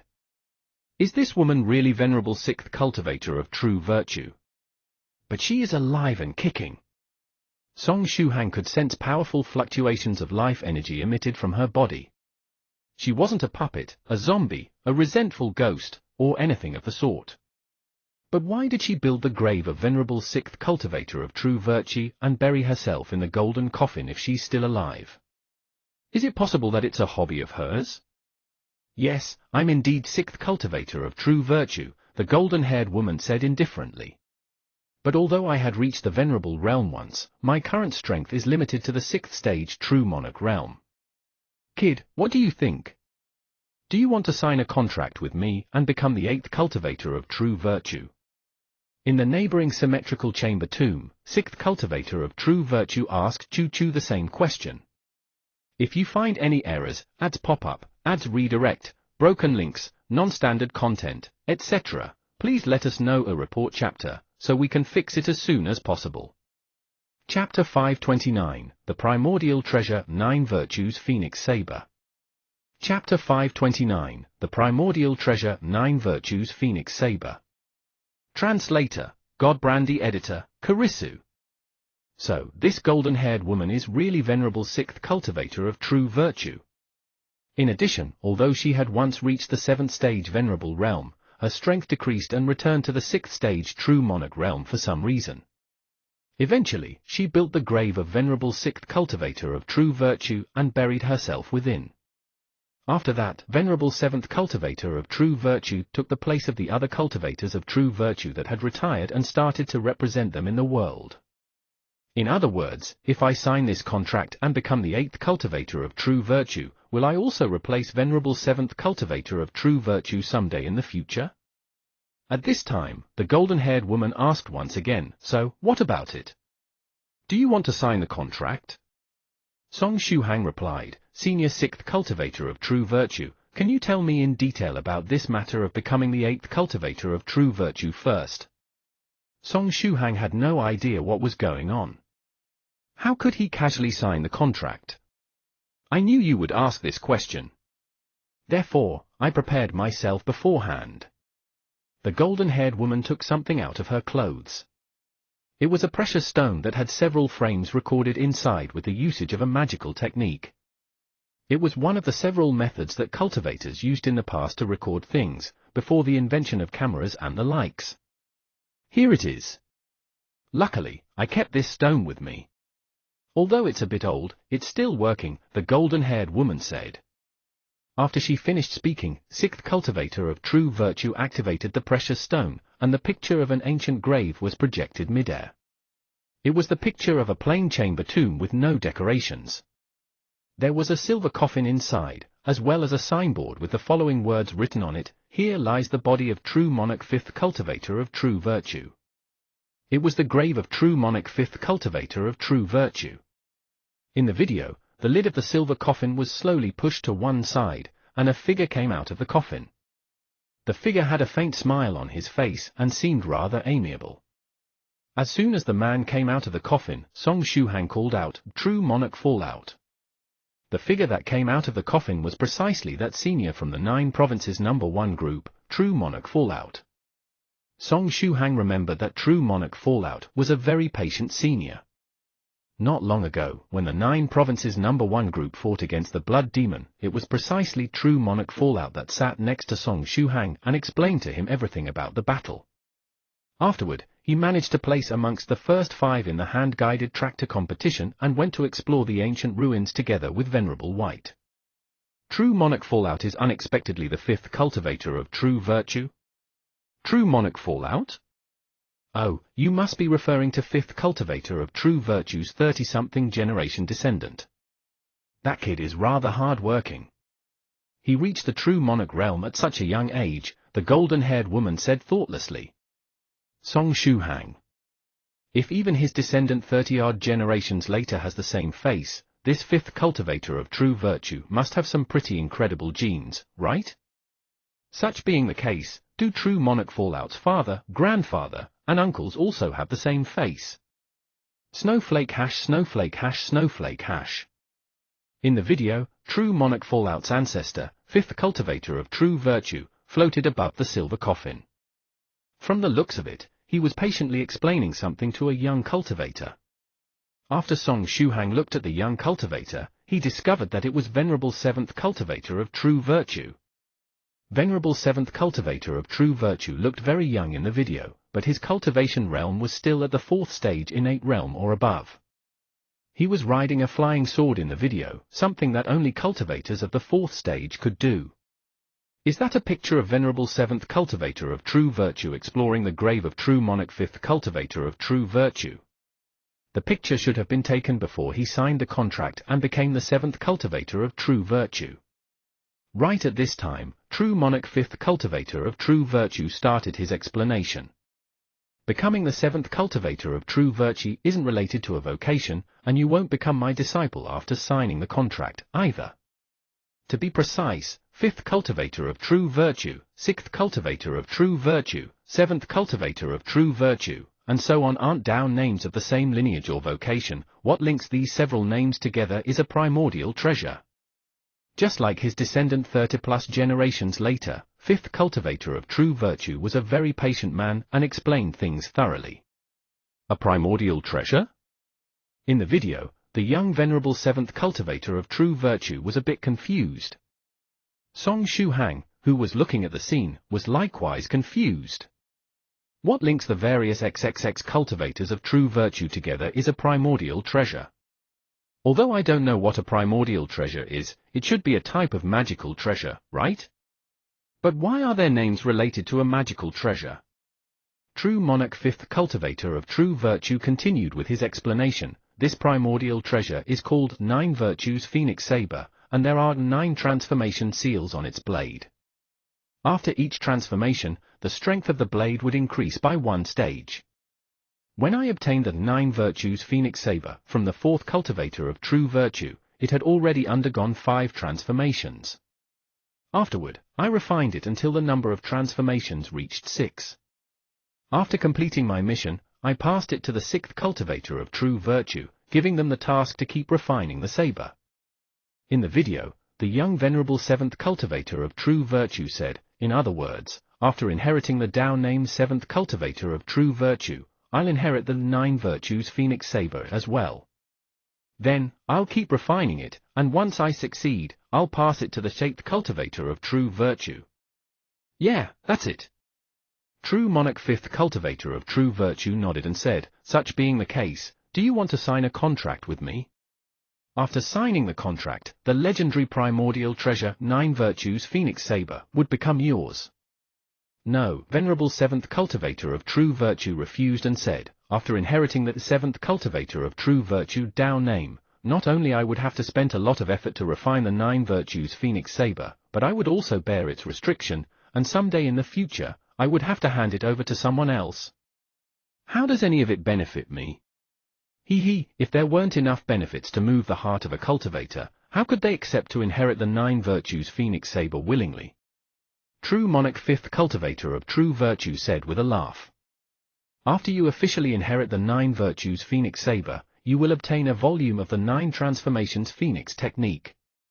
It's a complete cultivation technique, without a single missing part, that can allow you to reach the 9th stage Tribulation Transcender realm. In addition, you will inherit the cultivation-related experiences and other observations of the previous owners of the 9 virtues Phoenix Saber. One could say that the road to the peak would open for whomever got their hands on the 9 virtues Phoenix Saber. True Monarch 5th cultivator of true virtue sighed and said, as you know, it's impossible for us to avoid dealing with the heavenly tribulation once we start practicing. The heavenly tribulation is merciless, and just one small mistake while trying to transcend the heavenly tribulation is enough to cause the flames of tribulation to seep into one's body, dooming them to die. In the video, the young venerable 7th cultivator of true virtue silently nodded. The heavenly tribulation was a fearful and unavoidable opponent that all the cultivators had to face on the road to cultivation. Through the ages, at least 25% of the cultivators didn't die of old age, but perished under the might of the heavenly tribulation. If you become the owner of the primordial treasure 9 virtues Phoenix Saber, you won't die even if you fail to transcend the tribulation. Of course, although they won't die, the owner of the 9 virtues Phoenix Saber must pay a price to conceal from the wielder of the will the fact that they are still alive. As soon as True Monarch 5th cultivator of true virtue said these words, Song Shuhang immediately understood what the price was. The price should be something similar to what the Jade White Lion 4th cultivator of true virtue had to pay. He received the protection of the 9 virtues Phoenix Saber, but his cultivation realm was restricted, and he became something akin to a clone. However, it was still better than dying directly. But you don't have to worry. Even if you end up paying the price, there is still a way to redeem it, True Monarch 5th cultivator of true virtue said with a smile. If you find any errors, ads pop up, ads redirect, broken links, non-standard content, etc., please let us know a report chapter, so we can fix it as soon as possible. Chapter 530, Song 1 is the one and only. Chapter 530, Song 1 is the one and only. Translator, Godbrandy Editor, Kurisu. Even after paying the price, there was a way to redeem it. The 9 virtues Phoenix Saber was simply the go-to item when it came to transcending the heavenly tribulation. In the video, the young venerable 7th cultivator of true virtue asked, Senior 5th cultivator of true virtue, did you also fail to transcend the tribulation and end up staying in this place? That's not the case. True Monarch 5th cultivator of true virtue shook his head and said with a smile, what I left inside this grave is a special type of clone. Back then, my main body was able to successfully transcend the tribulation and reach the 6th stage realm. At the same time, I managed to refine the 9 virtues Phoenix Saber and increase its strength to the 6th stage. After that, I left the saber in the care of the 6th cultivator of true virtue. You can say that I retired after completing my mission. The following words were inscribed on the signboard in the chamber tomb, here lies the body of True Monarch 5th cultivator of true virtue. It seemed that the body True Monarch Fifth Cultivator of True Virtue was talking about was precisely this special clone. Anyway, even if he couldn't rely on the 9 Virtues Phoenix Saber anymore, True Monarch Fifth Cultivator of True Virtue still possessed the complete version of the 9 Transformations Phoenix technique. Unless he died in the meantime due to some unfortunate circumstances, he should have already reached the 8th stage Profound Sage realm or an even higher realm. Such being the case, youngster, do you want to sign the contract? True Monarch Fifth Cultivator of True Virtue asked once again. In the video, the young Venerable 7th Cultivator of True Virtue pondered about the matter for a long time. I accept. I'll sign the contract. In the end, he made up his mind and decided to inherit the 7th Cultivator of True Virtue a Dao name and become the new owner of the 9 Virtues Phoenix Saber. Nowadays, that youngster that took the name of a 7th Cultivator of True Virtue had already reached the 7th stage Venerable realm and was only one step away from breaking through the 8th stage Profound Sage realm. The 9 Virtues Phoenix Saber in his possession was also on the verge of reaching the 8th transformation. Snowflake hash snowflake hash snowflake hash. At this time, the video The Precious Stone was projecting came to an end. Song Shuhang shot a glance at the golden-haired woman. It seems that 6th Cultivator of True Virtue also failed to transcend her tribulation. As a consequence, her strength fell until reaching the 6th stage True Monarch realm once more. 6th Cultivator of True Virtue also looked at Song Shuhang and asked, such being the case, do you want to sign the contract and become the 8th Cultivator of True Virtue? Song Shuhang pondered for a little while and asked, Senior 6th Cultivator of True Virtue, aside from the many benefits, what are the disadvantages of inheriting the 9 Virtues Phoenix Saber? This primordial treasure granted so many benefits, but what were the disadvantages and shortcomings? 6th Cultivator of True Virtue shook her head and said, maybe it has some shortcomings, but I don't remember finding any while I was the master of the 9 Virtues Phoenix Saber. However, each time the owner of the saber faces the heavenly tribulation, it would end up being slightly stronger than normal. I guess it can be counted as a shortcoming? I see. In that case, Senior 6th Cultivator of True Virtue, how do we sign the contract? Song Shuhang asked. Having to face a slightly strengthened heavenly tribulation was not even worth mentioning if one could obtain a complete cultivation technique that could allow them to reach 9th stage Tribulation Transcender realm plus the experiences of the previous owners of the saber. Since the day he decided to step on the road of cultivation, Song Shuhang had prepared himself to face death. If he couldn't even take such a small risk, he might as well return home and keep living the life of an ordinary person. I knew you would choose to sign the contract, 6th Cultivator of True Virtue said with a gentle smile. Then, she stretched out her hand and took out a scroll-shaped object from her clothes. After she unfurled the scroll, the dense and numerous characters written above were fully displayed in front of Song Shuhang. Most of them were names. The column of the 6th Cultivator of True Virtue was likewise full of Dao names. Amongst the numerous Dao names, Song Shuhang found 3 of them rather familiar. Thrice Reckless Mad Saber, Immortal Master Copper Trigram, and Cave Lord Snow Wolf. These 3 seniors had once entered the grave of True Monarch 5th Cultivator of True Virtue together to explore it. After seeing all these names, Song Shuhang was clear as to what was going on. All the people that had left their names on the scroll were offering themselves as candidates for the position of 6th Cultivator of True Virtue. Once Venerable 7th Cultivator of True Virtue was done transcending the tribulation, successfully reaching the 8th stage Profound Sage realm, he would choose the 8th Cultivator of True Virtue from the several candidates and entrust them with the 9 Virtues Phoenix Saber. Just as Song Shuhang picked the brush up and prepared to write his name on the scroll, another name suddenly appeared on it. The handwriting was delicate and beautiful. It was Chu Chu's name. Miss Chu Chu also decided to vie for the position of 8th Cultivator of True Virtue. It's not really that surprising. Compared to myself, who can rely on the 9 provinces #1 group, Miss Chu Chu should be more interested in the volume of the 9 Transformations Phoenix technique. Song Shuhang faintly smiled and picked the brush up, writing down his name, Song Shuhang, on the scroll. Done, Song Shuhang said as he placed the brush down. Leave the rest to me, 6th Cultivator of True Virtue said as she stretched her hand out, preparing to take the scroll back from Song Shuhang. But right at this time, the words Song Shuhang written on the scroll suddenly disappeared. A confused expression flashed through sixth cultivator of true virtue's golden eyes. Eh? What happened? Song Shuhang asked. Sixth cultivator of true virtue asked, did you make a mistake while writing your name? No, I didn't make a mistake. I correctly wrote my name, Song Shuhang, on it, Song Shuhang said. He had written his name tens of thousands of times. How could he possibly make a mistake while writing it?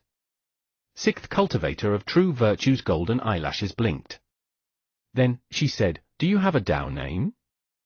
Maybe try to write your Dao name and see what happens? My Dao name? All right. Do I need to write it down in its entirety? Song Shuhang asked. Sixth cultivator of true virtue replied, a Dao name must be obviously written down in its entirety. Song Shuhang nodded and picked up the brush once more, starting to write a long string of words on the scroll. He started with Monday's Dao name, Virtuous Buddhist Sabresman, and wrote down in proper order the following Dao names. Tuesday's Tyrannical Sabre Song 1, Wednesday's Daoist Priest Wood, Thursday's Beijing Streets Traveling Sabresman, Friday's Scholar Mountain of Books, Saturday's Path-Seeking Scholar, and Sunday's Virtuous Cultivator. Sixth Cultivator of True Virtue. Damn it, I forgot that this idiot had 7 Dao names. Now, he alone occupied 7 columns. I'm done, Senior, Song Shuhang said as he placed the brush down. But just as he placed the brush down, the Dao names he had written on the scroll started to disappear one after another. Virtuous Cultivator, Path-Seeking Scholar, Scholar Mountain of Books, and Beijing Streets Traveling Sabresman disappeared one after another. In the end, the only Dao name left behind was Tyrannical Sabre Song 1. Song Shuhang. What's the meaning of this? Is it possible that the will of the world only recognized Tyrannical Sabre Song 1 amongst my several Dao names? But why did it refuse to acknowledge even my real name, Song Shuhang? Do you really think I won't flip the table at this time? Tyrannical Sabre Song 1 is just a Dao name that I added for Senior White's sake to make up the numbers. I was planning to quietly delete it in a while. Tyrannical Sabre Song 1, what a good Dao name. Sixth cultivator of true virtue praised. But her trembling golden eyelashes betrayed her true feelings. Song Shuhang managed to stop himself with great difficulty from tearing the scroll to shreds. Next, sixth cultivator of true virtue stretched out her hand and took back the scroll, putting it away after rolling it up. The contract is complete. There was a strange fate between her and this little friend named Song Shuhang. It would be rather interesting if he could become the 8th cultivator of true virtue someday in the future. But right after 6th cultivator of true virtue rolled the scroll up, half of the Dao named Tyrannical Sabre Song 1 disappeared. The first part, Tyrannical Sabre, disappeared and only the second part, Song 1, was left behind. Neither 6th cultivator of true virtue nor Song Shuhang noticed this fact.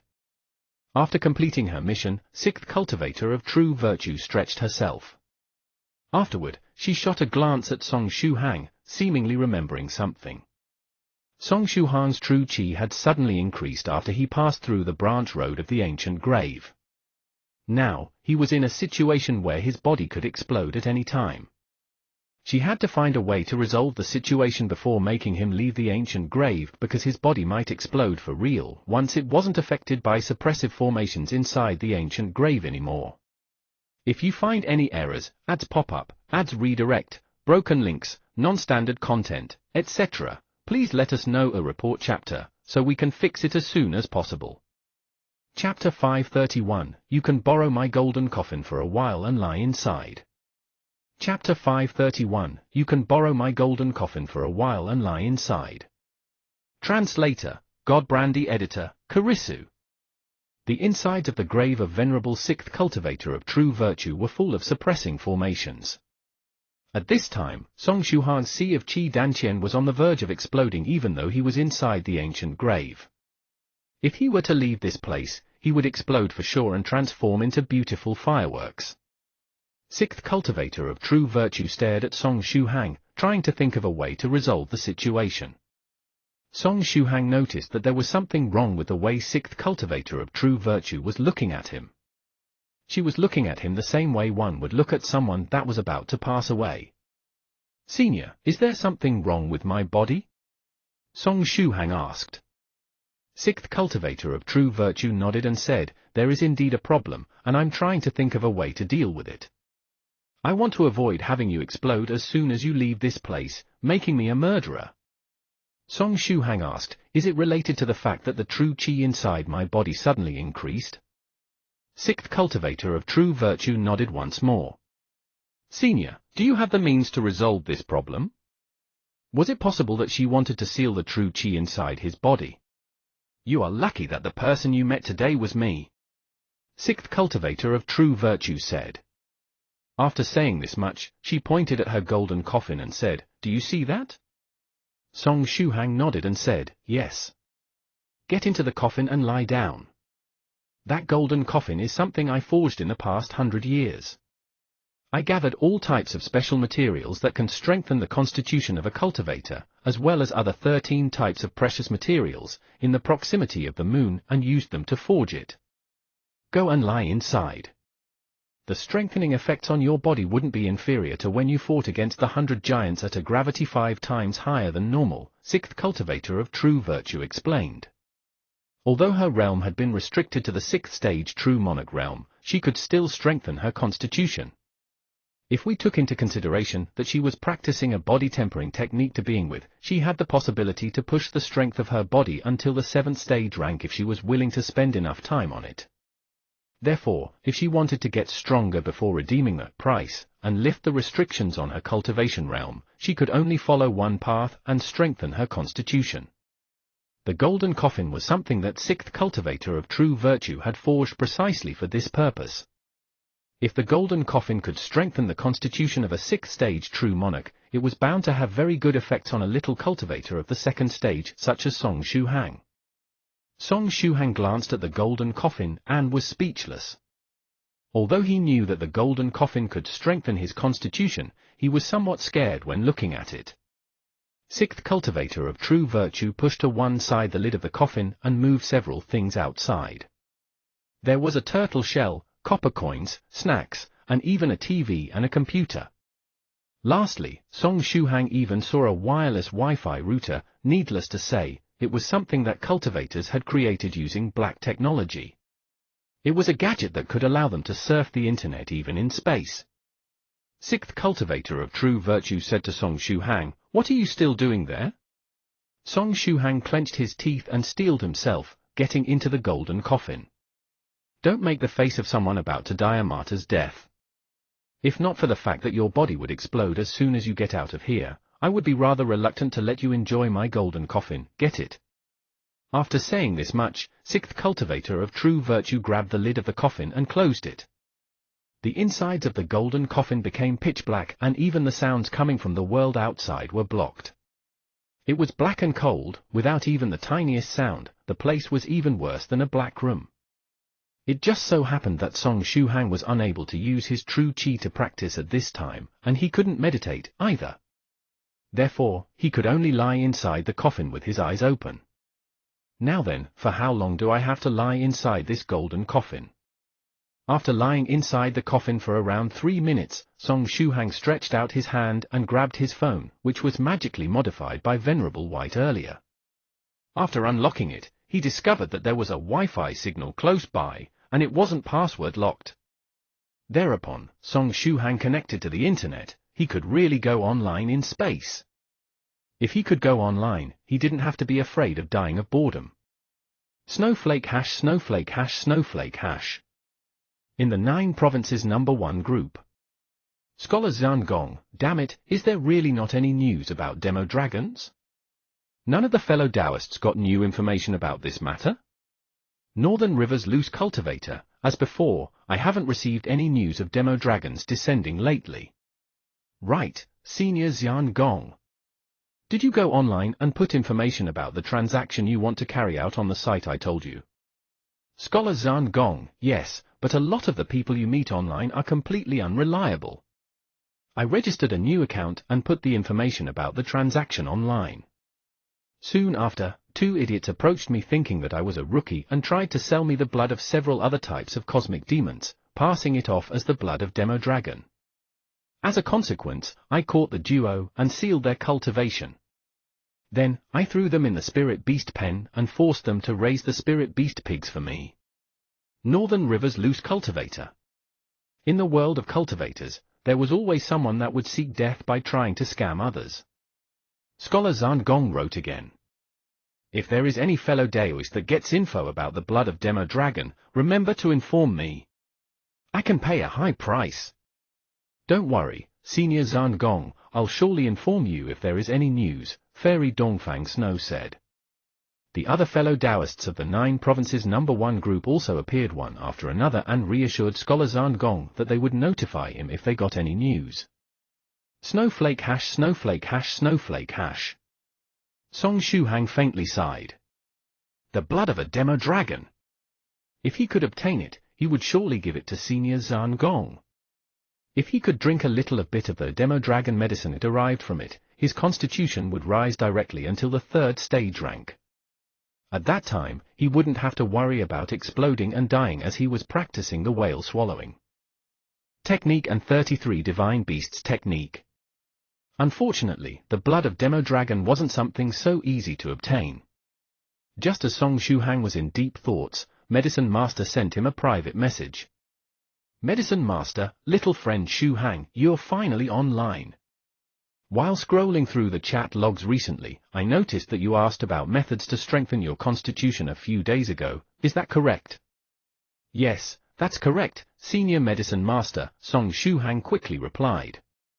You are currently a cultivator of the 2nd stage, right?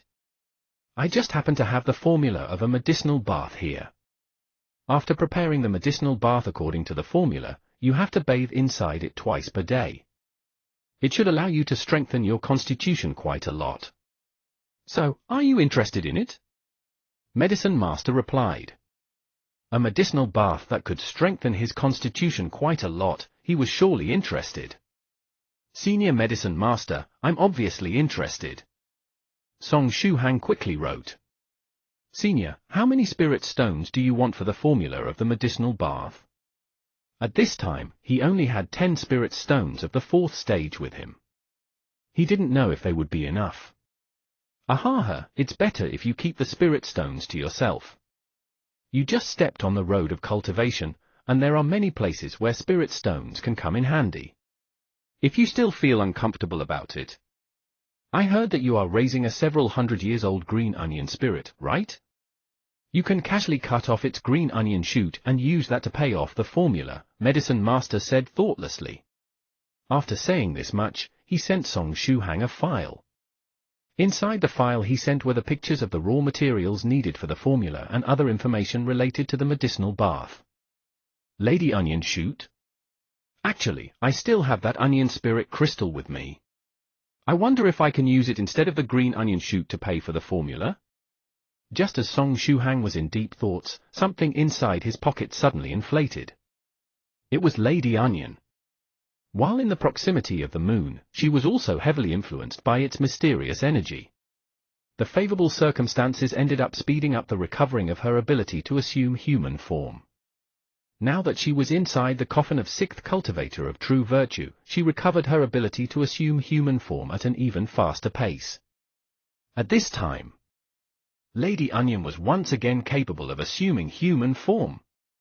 Song Shuhang's pocket was burst open. Lady Onion changed into her human form and lay on Song Shuhang's body.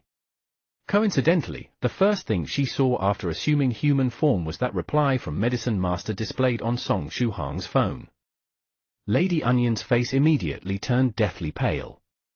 If you find any errors, ads pop-up, ads redirect, broken links, non-standard content, etc., please let us know a report chapter, so we can fix it as soon as possible. Chapter 532, The Faintly Bulging Lower Abdomen. Chapter 532, The Faintly Bulging Lower Abdomen. Translator, Godbrandy Editor, Karisu. At this time, Lady Onion really wished she was nearsighted, because she would be nowhere this scared if she couldn't see clearly the text on Song Shuhang's phone.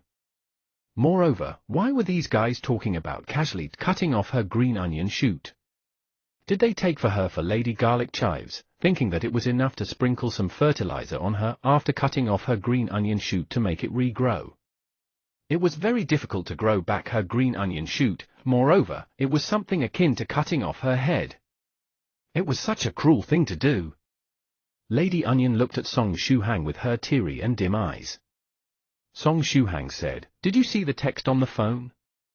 Lady Onion nodded. At the same time, Lady Onion quickly operated her brain. Her green onion shoot and happy green onion life were at stake here. She had to quickly think of a way to get out of this situation. Was it possible that it was time to put the 200 must-have skills for a monster spirit to survive to use? But then, Lady Onion recalled what happened the last time. At that time, she displayed that 500 ways to surrender to a human cultivator you're unable to defeat to appease Song Shuhang. As a result, the opposite party used the lightning palm and tried to kill her without showing any mercy. Afterward, she was also forced to use her secret technique, the ultimate seducing skill of a pretty female monster. But just as before, the opposite party remained unmoved and didn't show any tender affection. Although she was rather unwilling to admit it, that 200 must-have skills for a monster spirit to survive seemed to have no effect on Song Shuhang. As if that wasn't enough, she had no chances of defeating Song Shuhang in a head-on battle, either. She had stayed together with Song Shuhang for quite some time now. She knew that he had quickly advanced in realm and was already at the second stage, second Dantian Dragon Tail Dantian realm, while she was nothing but a pitiful monster onion of the first stage. Fighting him head-on was of no use, and fighting him indirectly was of no use, either. Was it possible that she had no other choice but to offer her green onion shoot on her own initiative, continuing to live on disgracefully? Never! If they wanted to cut off her green onion shoot once more, she would resist with all her might. Lady Onion, can you assume the form of a green onion again? Song Shuhang asked. The space inside the golden coffin was limited, and any normal man would find Lady Onion lying on top of them like that rather provocative. After hearing these words, Lady Onion immediately became anxious. Was Song Shuhang planning to cut off her green onion shoot once she reverted back to her green onion form? She couldn't allow it to happen. No, I won't do it. I won't let you cut off my green onion shoot. Lady Onion screamed and started to struggle with all her might. Don't move heedlessly. I have no intention of cutting off your green onion shoot. Return to your green onion form for now. I'll explain to you in detail what's going on. Song Shuhang called out. He still had that onion spirit crystal with him, and its effects should be better than an ordinary green onion shoot's. Therefore, it should be possible to use that instead of the green onion shoot to compensate Medicine Master for the formula of the medicinal bath. Don't try to trick me. You are thinking of cutting off my shoot as soon as I assume the form of a green onion, right? Don't even think about it. Lady Onion used all her strength to push the lid of the coffin to one side. However, the golden coffin was something that sixth cultivator of true virtue forged for herself. Even an ordinary 6th stage true monarch couldn't open it, let alone a small onion spirit of the first stage. The lid of the golden coffin didn't move in the slightest, but the sound of Lady Onion's screams and strikes against the golden coffin managed to reach 6th cultivator of true virtue's ears. Did the voice of a woman come from inside the golden coffin? I'm pretty sure that the only person I made enter the golden coffin was Tyrannical Saber Song 1, 6th cultivator of true virtue muttered to herself. Thereupon, she stretched her hand out and pushed the lid of the coffin to one side. Snowflake hash snowflake hash snowflake hash. The shocking and censor-worthy scene playing inside the golden coffin was fully displayed in front of 6th cultivator of true virtue's eyes. Lady Onion was lying on top of Song Shuhang's body, screaming and struggling with all her strength. Song Shuhang was pressed below Lady Onion and was stretching his hands out, trying to cover her mouth. After the golden coffin was suddenly opened, both Lady Onion and Song Shuhang were stunned. The sudden burst of light somewhat blinded their eyes. At this time, Song Shuhang noticed that the expression on Senior 6th Cultivator of True Virtue's face had become a little strange. The following words seemed to be written on her face: "I reluctantly allowed you use my golden coffin in order to strengthen your constitution, but you're unexpectedly having fun with a woman inside. Senior 6th Cultivator of True Virtue, it's a misunderstanding. It's all a misunderstanding." Song Shuhang immediately called out.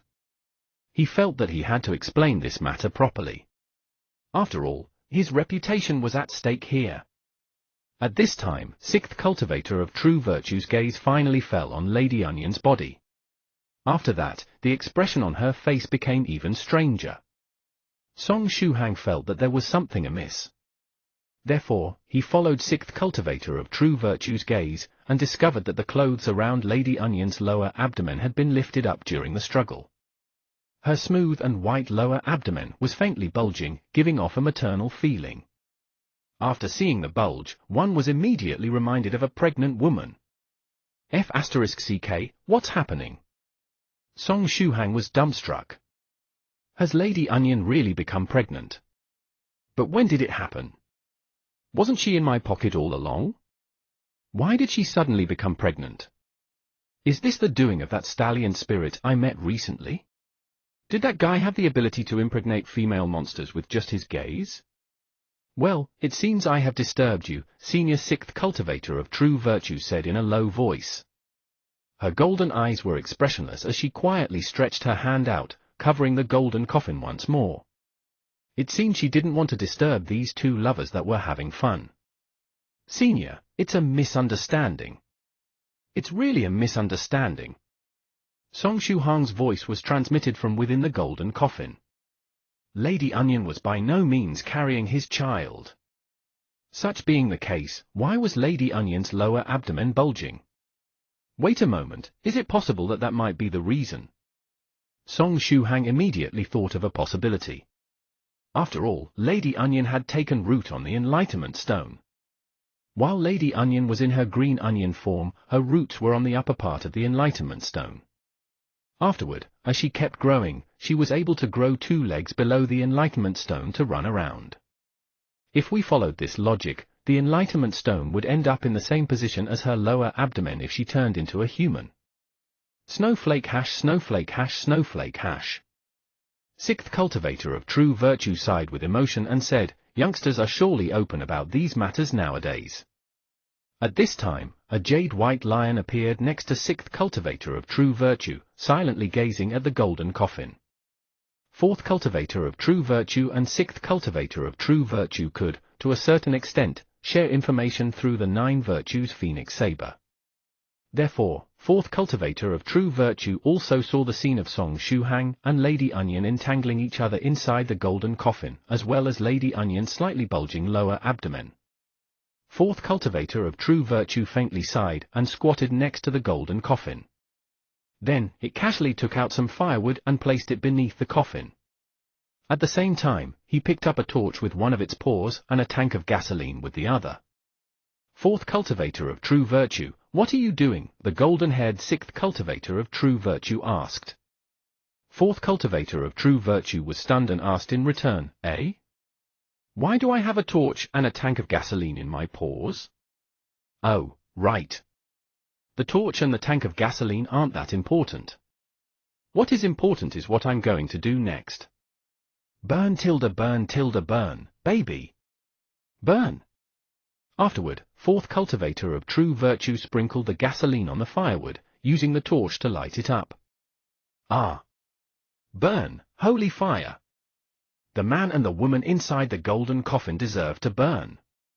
Senior, it's really a misunderstanding. Hear my explanation. The thing inside Lady Onion's belly isn't a baby, it's the Enlightenment Stone. If you pay close attention to it, you'll surely induce the true nature of the object inside her belly. Moreover, I was arguing with Lady Onion due to the formula of a medicinal bath to strengthen my constitution that Senior Medicine Master sent me earlier. Song Shuhang called out. If you find any errors, ads pop up, ads redirect, broken links, non-standard content, etc., please let us know a report chapter, so we can fix it as soon as possible. Chapter 533, It's Melting Tilda My Body is Melting Tilda, 2 in 1. Chapter 533, It's Melting Tilda My Body is Melting Tilda, 2 in 1. Translator, Godbrandy Editor, Karisu. Sixth cultivator of true virtue's golden hair swayed in the air, and she looked at the flames burning beneath the golden coffin, somewhat stunned. Fourth cultivator of true virtue, you really lit a fire beneath the golden coffin. I was just teasing little friend Shu Hang earlier. Although her cultivation realm had been restricted, she was still a sixth stage true monarch. Even if her eyes couldn't see through objects, she needed but a glance to discern that there was no life aura coming from Lady Onion's bulging lower abdomen. The Jade White Lion fourth cultivator of true virtue stiffened. After a short moment, it turned its head around and forced a smile, saying, "Is that so, sixth cultivator of true virtue? Anyway, I was also just joking, wasn't that obvious? Only an idiot would believe it. No matter how one looked at your serious expression while you were lighting the fire, it didn't seem that you were joking." Right at this time, a ding-ding sound was transmitted from sixth cultivator of true virtue's pocket. She grabbed her phone and unlocked it, discovering that someone had logged in inside her chat account from another phone. Eh? Who is using seventh cultivator of true virtue's account? Sixth cultivator of true virtue wondered. She usually used venerable seventh cultivator of true virtue's account to read the recent news and gossip posted in the 9 Provinces #1 group. From the looks of it, seventh cultivator of true virtue's main body got online? Did he finally have the free time to go online? Thereupon, sixth cultivator of true virtue fiddled with the phone in her hands for a while and logged in with a different account. The name of the account was Phoenix Saber Jasmine, and it was a well-hidden account in the 9 Provinces #1 group that had almost never made its appearance. Sixth cultivator of true virtue rarely used this account since she hadn't added any friends. Therefore, it wasn't as entertaining as venerable seventh cultivator of true virtue's account. Just as sixth cultivator of true virtue logged into the Phoenix Saber Jasmine's account and got into the 9 Provinces #1 group, she discovered that someone had posted a picture in the group. The one that sent the picture was venerable seventh cultivator of true virtue. The picture depicted a dark chamber tomb with a dazzling golden coffin in the center. The scene was rather familiar, wasn't it? A young man with a dumbfounded look on his face was lying inside the coffin, and above him was a cute girl with 2 lovable green ponytails. The duo was captured during a rather ambiguous scene. Actually, the real focus of the picture was the lower abdomen of the cute girl with 2 ponytails. No matter how one looked at it, that faintly bulging lower abdomen was rather eye-catching. What's happening? Who sent the picture in the group? Sixth cultivator of true virtue called out. She surely didn't send it since she was forced out of the account and had to log in with a different one. I didn't do anything. I don't even have a phone with me. The Jade White Lion fourth cultivator of true virtue waved its paws in the air as a sign of its innocence. Seventh cultivator of true virtue wouldn't do something so stupid, either. He is a very serious person, sixth cultivator of true virtue added. Such being the case, who was the culprit? It shouldn't be fifth cultivator of true virtue, either. After he successfully transcended the tribulation and lost the 9 virtues Phoenix Saber, the connection between him and the 4th, 6th cultivator, and 7th cultivator of true virtue had become very feeble. Therefore, whose doing was it? Snowflake hash snowflake hash snowflake hash. For Song Shu Hang, who was still inside the golden coffin, it didn't really matter who sent the picture. As soon as venerable 7th cultivator of true virtue's account sent the picture in the 9 Provinces #1 group, a lot of seniors that were lurking around immediately showed their faces. Northern River's loose cultivator, holy. Treasure forging heavenly mansions Yang Xian, wait a moment, isn't that young man our little friend Shu Hang? Island Master Tian Chenkong, you're not mistaken. That's indeed fellow Daoi's 7 Dao names. Vice Island Master Chen Trenwei, who is that little girl lying on him?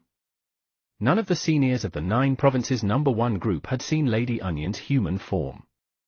But there was one of them that was able to guess the identity of the girl correctly after seeing her green ponytails. This senior was young Master Phoenix Slayer. While he was madly beating up the stallion spirit back then, he obtained an important piece of information from him. Apparently, there was a female monster called Lady Onion that was currently staying together with Song Shuhang, and she must have been a very pretty monster if the stallion spirit traveled for thousands of miles just to get his hands on her. Thereupon, young Master Phoenix Slayer quickly wrote, "Is it possible that she is the onion spirit that little friend Shuhang has been raising? Is she his monster pet? I didn't expect little friend Shuhang to be that kind of person. He even impregnated his monster pet." Fairy Lychee wrote, "But why did the onion spirit get pregnant so quickly? It should be because it's an onion spirit. Its growth cycle should be very fast. Anyway, little friend Shuhang performed brilliantly. The child born from the relationship between a human and a monster onion is bound to be rather interesting, don't you think? Will it be a human with green onion shoots as hair?" The ID hospitalized Copper Trigram wrote at this time. "Or perhaps it will a green onion with hands and feet," the ID hospitalized Iron Trigram added. At this time, thrice reckless Mad Saber said excitedly, "Fellow Taoists, should we start discussing which name we should give to little friend Shuhan's child after it's born?" The 9 Provinces #1 group immediately became very lively. The one that had started all of this, Venerable 7th Cultivator of True Virtue's account, had quietly disappeared without leaving any traces. Snowflake hash snowflake hash snowflake hash. The corner of 6th Cultivator of True Virtue's eyes twitched. It seemed she was having a lot of fun. Inside the golden coffin, little friend Shuhang didn't react, didn't make a sound, and didn't punch the coffin either. Even while the fellow Taoists in the 9 Provinces #1 group were happily discussing the name of this future children, Song Shuhang didn't react. Had he undergone a mental breakdown? 6th Cultivator of True Virtue cautiously pushed to one side the lid of the golden coffin. The coffin had become somewhat hot now that fire was burning beneath. However, such a temperature wasn't really a problem for 6th Cultivator of True Virtue. After the golden coffin was uncovered a bit, she saw that Song Shuhang was madly pressing on the phone. It's over, my life is over." Song Shuhang muttered to himself. The screen of his phone was black, it was out of power. At such a critical moment, the phone had switched off because it ran out of battery. Such being the case, it should be time for the battery charging techniques to enter into action, but no matter how simple it was still a magical technique. Since it was a magical technique, he needed his mental energy to control the technique while using it. The sea of Qi Danqian inside his body wasn't the only thing on the verge of exploding. His mental energy had also increased until it was a little too much to handle, and the place between his eyebrows was hurting for this reason. Given the condition he was in, he was unable to charge his phone. This was the real reason Song Shuhang wasn't replying even though the seniors in the group were happily talking about his future children. Right before his phone switched off, he saw the picture of Venerable 7th Cultivator of True Virtue sent in the 9 Provinces #1 group, as well as the excited comment sent by the seniors after seeing the picture. Thereupon, Song Shuhang quickly activated the voice message feature of the instant messaging app, preparing to send a voice message in the chat to explain to the seniors what was going and clear up the misunderstanding. But just as he activated the voice message feature and prepared to speak, the phone emitted a ding sound and switched off while playing a pleasant background music. Song Shuhang roared inwardly. He could well imagine how wild the imagination of the seniors of the 9 Provinces #1 group would run during the period he was offline and couldn't reply. Perhaps it wouldn't be long before he was labeled with the following nicknames: Song Green Onion F** Shuhang, Song that doesn't let off even monster pet Shuhang, Song a father of a half-monstered Shuhang, and so on. It's over, Song Shuhang repeated over and over again. In the tail section of the golden coffin, Lady Onion was absent-mindedly curling up into a ball. She was using her small hand to feel her abdomen, not daring to believe what was happening. Her world had lost its colors, becoming completely gray. It was unknown what she was thinking at this time. Snowflake hash snowflake hash snowflake hash. 6th Cultivator of True Virtue thought of covering the golden coffin again, but right at this time, Song Shuhang raised his head and looked her in the eyes. It was a very aggrieved look. "I didn't send the picture," 6th Cultivator of True Virtue immediately said. Song Shuhang. Sixth cultivator of true virtue immediately shifted the topic of conversation. Anyway, little friend Shuhang, how about I use the battery charging technique for you? It's free of charge. After saying this much, she stretched out her finger and gently poked Song Shuhang's phone. Crack tilde. An electric spark flashed, and the phone automatically turned on since Song Shuhang had been holding the power button all along. Song Shuhang's attention was successfully diverted towards the phone. Now that the phone was working, he could explain to the seniors of the group the truth and clear up the misunderstanding. Song Shuhang looked at sixth cultivator of true virtue and asked, "Right, senior sixth cultivator of true virtue. Is it just my misconception or, it's getting rather hot?" Sixth cultivator of true virtue bent her head over and looked at the blazing flames burning beneath the golden coffin. Immediately after, the golden-haired sixth cultivator of true virtue turned around and ruthlessly kicked away fourth cultivator of true virtue. "Ah!" Fourth cultivator of true virtue called out pitifully. The kick sent it flying and mounted it on the nearby wall. "You don't need to worry.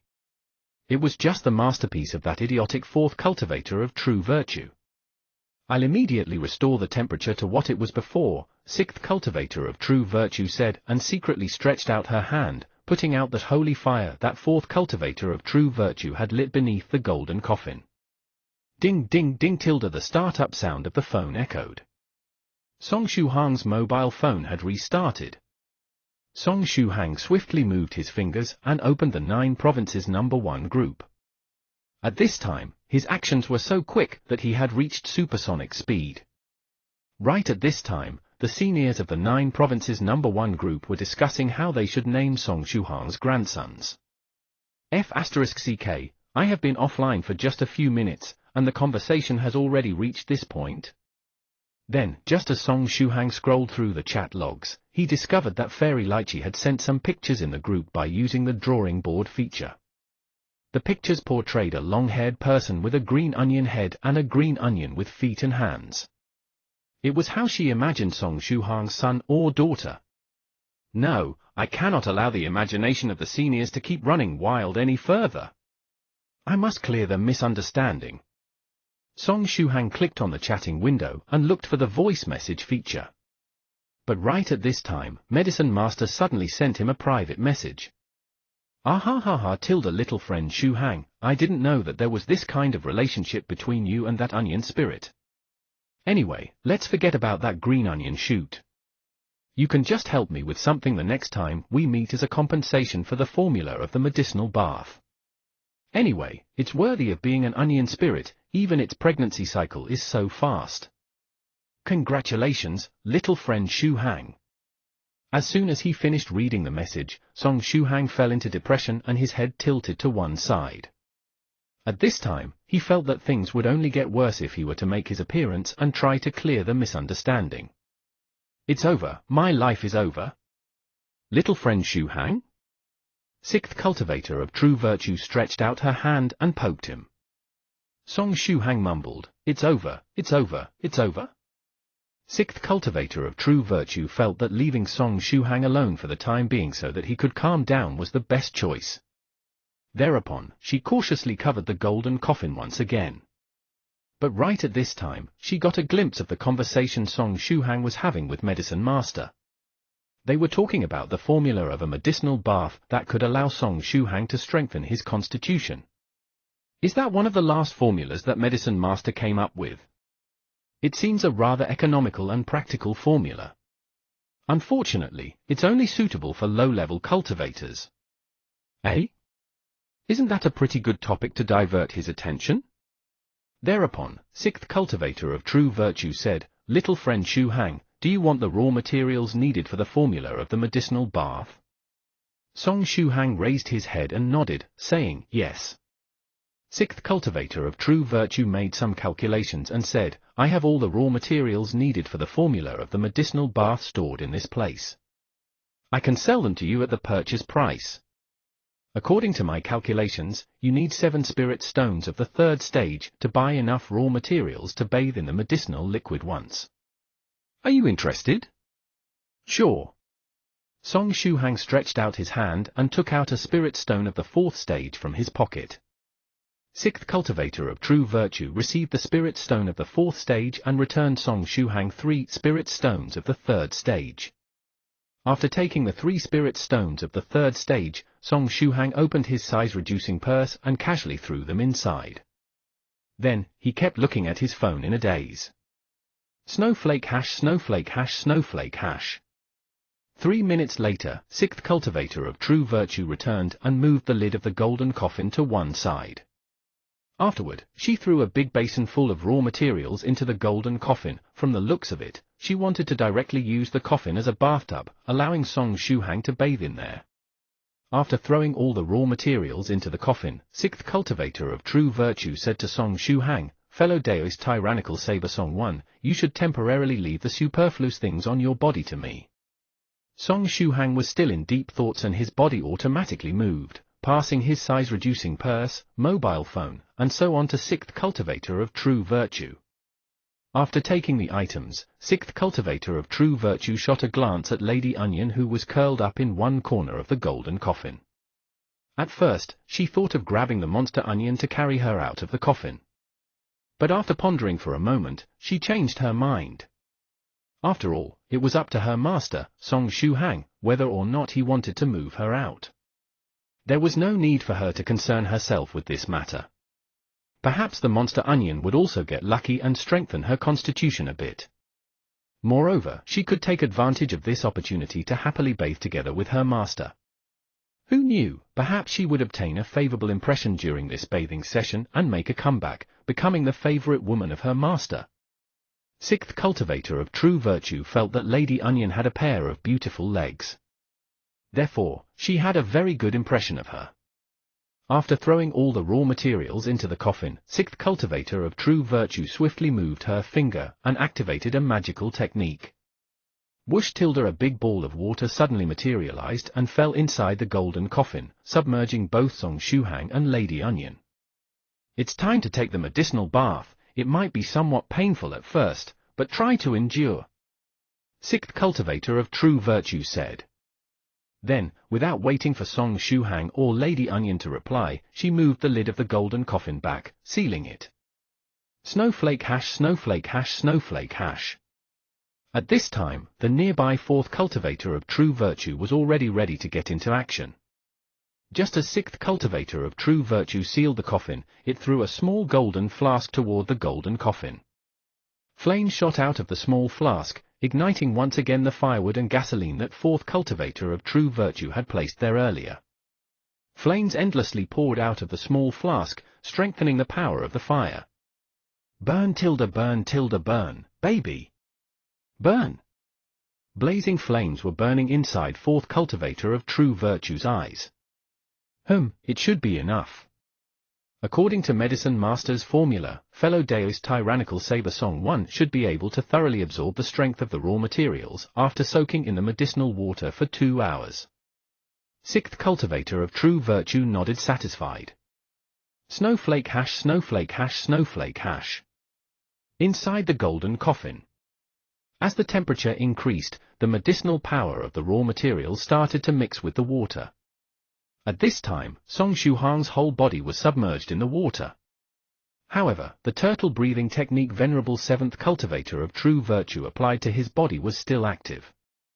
Therefore, he didn't need to breathe. Just as he was looking at the hot bath slowly becoming turbid, Song Shuhang was reminded of the time he prepared the body-tempering liquid. Anyway, Shuhang had started to enjoy the medicinal bath wholeheartedly at this time. It was better to temporarily forget about the seniors of the 9 provinces #1 group discussing the fact that he had seemingly ked a green onion. He was an innocent man and had nothing to fear. After the seniors had discussed the matter to their heart's content, he would appear and explain what was going on. The result should be much better that way. Therefore, he had no reason to be anxious. After completely relaxing, Song Shuhang finally noticed the effects of the medicinal bath on his body. As the water was boiling, the power of the raw materials started to automatically enter his body. Their power directly strengthened Song Shuhang's constitution and bones. He felt that each muscle in his body was getting stronger, and the strength they could produce was continuously increasing. Moreover, the medicinal bath and sixth cultivator of true virtue's golden coffin were perfectly complementing each other, exponentially increasing the efficacy of the raw materials.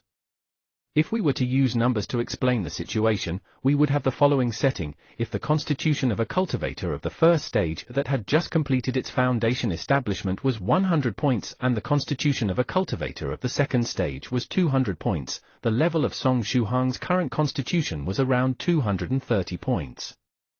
By lying inside the golden coffin and soaking in the medicinal bath, he could increase the strength of his constitution by 0.1 points every 3 minutes.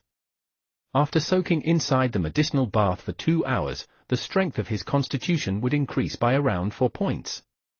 This effect was comparable to him painstakingly practicing on Earth for 2 or 3 months if he didn't have any medicine pills at his disposal.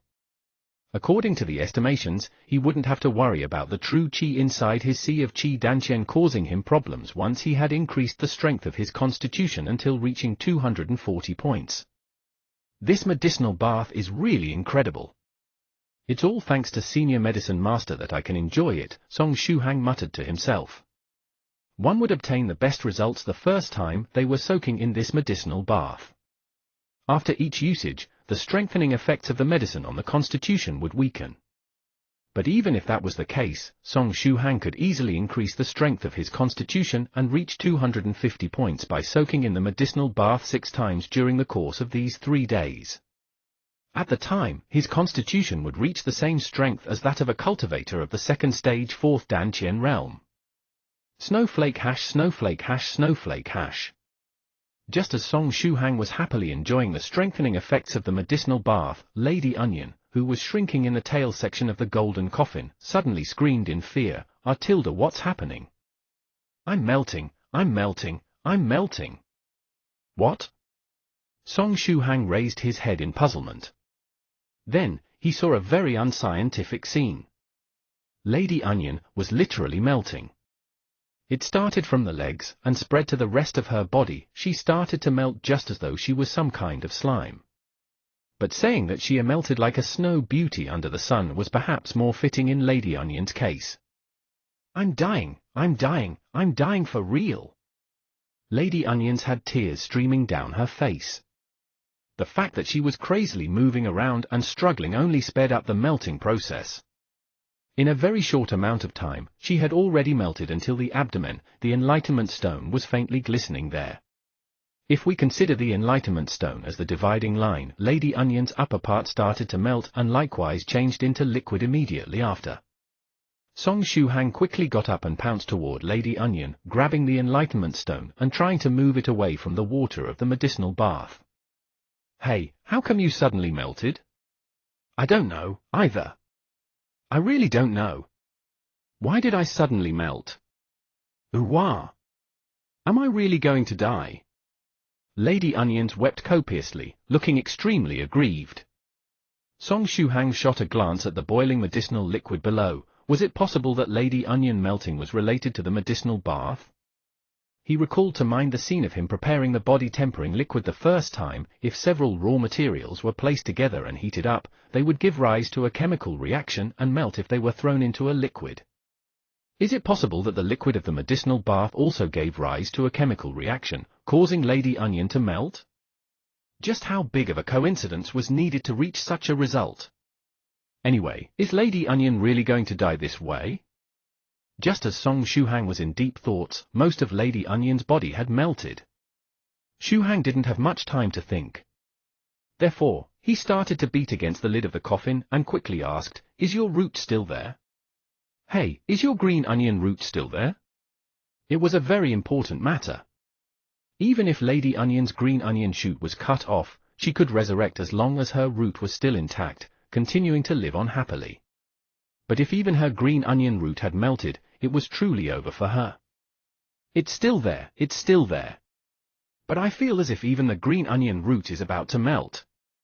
Lady Onion said anxiously. Actually, it was just her misconception that the root was also about to melt. Although it was unknown how she had taken root on the enlightenment stone, something like the boiling liquid of a medicinal bath had no chances of melting her root thanks to the protection of the stone. Song Shuhang used all his strength to beat against the lid of the golden coffin. Soon after, the lid of the golden coffin was moved to one side. Sixth cultivator of true virtue moved a bit closer and asked, "What's up? Is the water too hot? What's happening?" Sixth cultivator of true virtue also saw the melting Lady Onion. Just as she pushed to one side the lid of the golden coffin, the remaining part of Lady Onion's body melted and fell into the boiling water of the medicinal bath. Sixth cultivator of true virtue. "Did that monster onion die just like that?"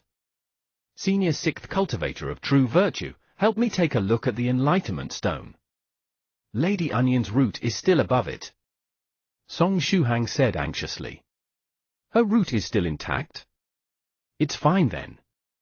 Just pour some water on it, and it should quickly grow back." Sixth cultivator of true virtue heaved a sigh of relief.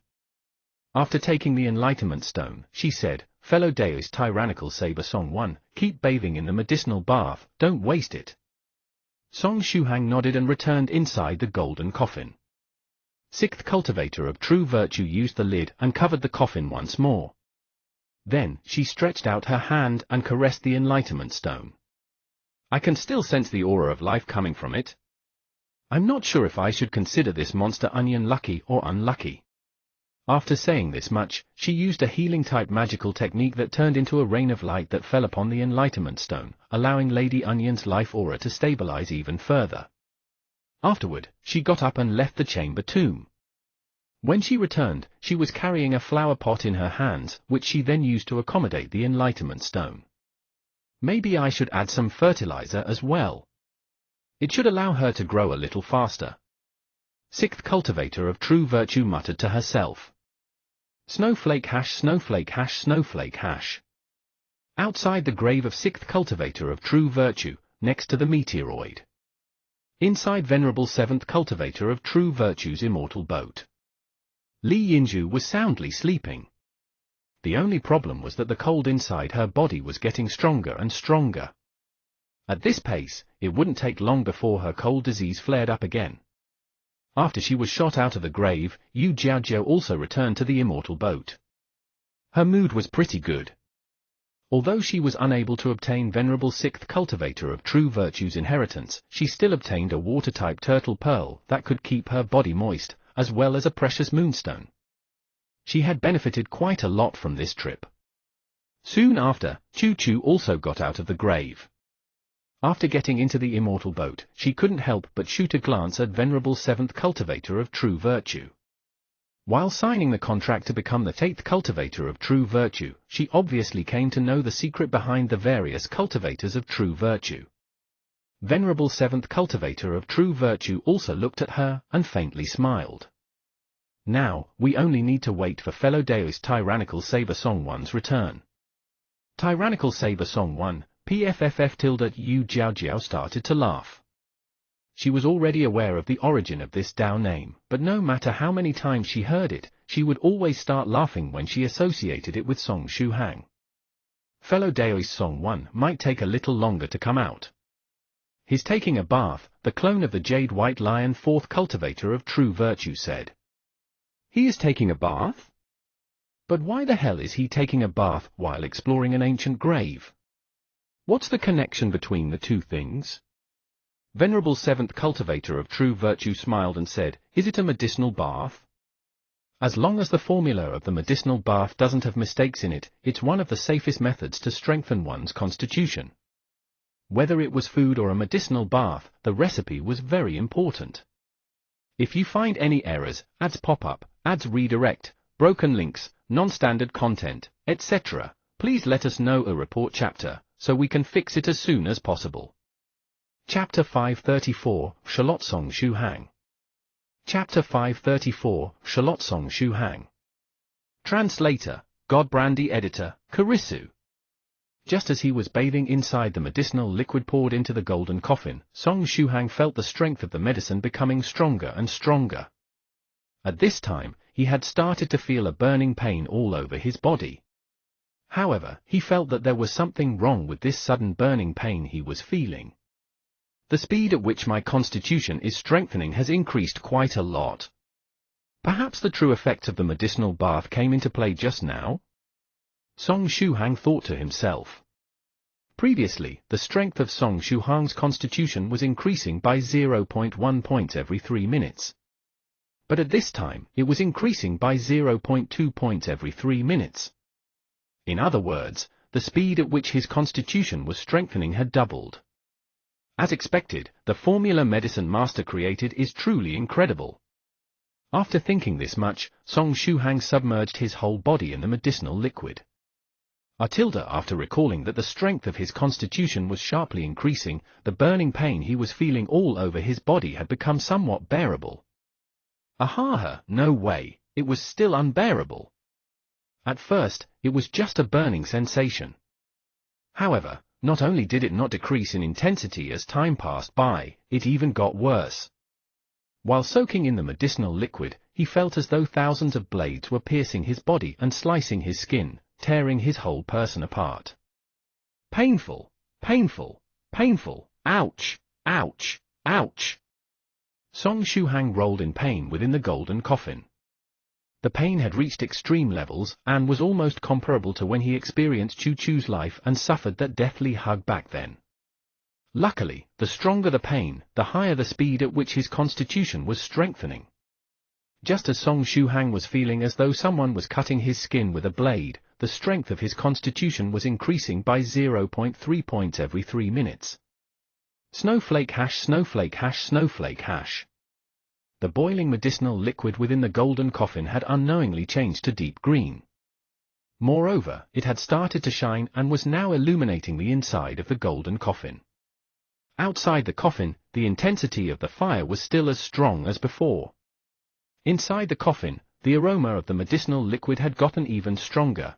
Even if he wasn't breathing, a weak scent penetrated inside Song Shuhang's nose. The aroma that was permeating the whole coffin was enough to make one salivate. It was very similar to the aroma of a lamb with fried green onions. Eh? Wait a moment, the aroma of green onion. Is it possible that these changes are related to Lady Onion? Her whole body melted and mixed in the boiling medicinal liquid along with the other raw materials. A several hundred-years-old onion spirit was suddenly added to Senior Medicine Master's medicinal bath formula. Did the medicinal bath undergo a mutation as a consequence? Yeah, it's very likely that this is what happened. It won't give rise to side effects, right? Song Shuhang was somewhat worried. However, he didn't detect any other problem aside from the unbearable pain for now. In the meantime, his constitution was getting stronger and stronger. Song Shuhang was planning to keep going and see how things went. If something unexpected happened, he would immediately call for Senior 6th Cultivator of True Virtue who was outside. Snowflake hash, snowflake hash, snowflake hash. Just as Song Shuhang was in deep thoughts, the medicinal liquid inside the golden coffin underwent another change. The color of the deep green medicinal liquid slowly started to shift toward a golden green. Moreover, the illusory picture of a green onion shoot appeared within the mist in the coffin. The green onion shoot was swaying from side to side and looked very graceful. Slowly, the illusory picture of the green onion shoot became clearer, just as though it was changing into a real entity. After materializing to a certain degree, the green onion shoot slowly floated toward Song Shuhang, stopping at an arm's length from him. Song Shuhang noticed the illusory green onion shoot thanks to the light the medicinal liquid was emitting. Now, it's pretty much confirmed that the changes happening in the medicinal liquid are related to Lady Onion. Song Shuhang stretched out his hand and tried to touch the illusory green onion shoot. However, the green onion shoot wasn't truly a real entity, and Song Shuhang's fingers directly passed through it without being able to touch it. Although he was unable to touch the illusory green onion shoot, all the pain he was feeling disappeared in the instant the green onion shoot appeared. The unbearable pain of having one's body cut to pieces had disappeared just like that. Soon after followed the pleasant feeling of the medicinal liquid washing his body away. On the other hand, the speed at which the strength of his constitution was increasing was as fast as before. At this time, the strength of his constitution was increasing by 0.1 points every minute. Did I finally get past the pain phase? Perhaps because he was extremely tired after experiencing and resisting that sharp pain, Song Shuhang unknowingly fell into a half-asleep state as soon as the pain disappeared and the pleasant feeling of the medicinal liquid took its place. He lay still, without moving in the slightest, allowing the medicinal liquid to wash his body. At the same time, his consciousness slowly started to lose contact with the outside world. Snowflake hash, snowflake hash, snowflake hash. 1 hour and 55 minutes later, it was time for the medicinal bath to come to an end. Song Shuhang, who was still in a half-asleep state, finally regained his senses. At this time, the color of the medicinal liquid inside the golden coffin had become dark green. The reason for this was that Song Shuhang's body had already absorbed the strength of the raw materials inside. If one were to use numbers to quantify the changes, the strength of Song Shuhang's constitution had increased by 13 points during these 2 hours. Originally, the strength of his constitution was around 230 points, 232 to be precise. After adding the 13 points he gained just now, it finally reached 245 points. Now that his constitution had been strengthened enough, the true qi inside his sea of qi danqian was calm once more. Although Song Shuhang was still a cultivator of the second stage, second danqian dragon tail danqian realm, he was already comparable to a cultivator of the second stage fourth danqian dragon body danqian realm if one took in consideration only the amount of true qi. Of course, the reasons for this were Venerable White's qi storage expanding technique and all those small incidents that made his true qi increase suddenly. The pain between his eyebrows caused by the excessive amount of mental energy had likewise almost disappeared. My constitution strengthened a lot all of a sudden. Such being the case, I might be able to break through to the third danqian, the dragon claw danqian, after nourishing the true qi inside my sea of qi danqian a few more times. Now that his constitution wasn't holding him back anymore, it was better to open a new danqian so as to avoid the true qi suddenly bursting his currently open danqians. The higher the number of open danqians, the higher the quantity of true qi the body could accommodate. This time, I should really thank Lady Onion, right? However, she might not want my gratitude. After all, her whole body melted inside the medicinal liquid. It's almost time to get out of the medicinal liquid. Song Shuhang slowly sat up and borrowed the radiance the medicinal bath was emitting to shoot a glance at the illusory green onion shoot in the mist. The illusory picture of the green onion shoot hasn't disappeared yet. Is it possible that I have yet to completely absorb the medicinal power Lady Onion's body left behind? At this time, the ghost spirit in Song Shuhang's heart aperture transmitted to him a thought. Song Shuhang was somewhat dumbfounded. Soon after, he replied, "Fine." In the next moment, a mini Song Shuhang drilled out of the heart aperture, heading toward the illusory picture of the green onion shoot. Afterward, it opened its mouth and gobbled up the illusory green onion shoot. After eating it, the ghost spirit returned to Song Shuhang's body, perfectly satisfied. Song Shuhang touched his body all over. However, it didn't seem that eating the illusory green onion shoot had caused any harm to his body. Screech Tilda? Right at this time, sixth cultivator of true virtue pushed to one side the lid of the golden coffin. Her golden eyes looked at Song Shuhang who was inside the golden coffin. Bath time is over.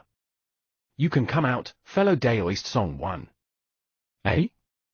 This medicinal liquid smells really good.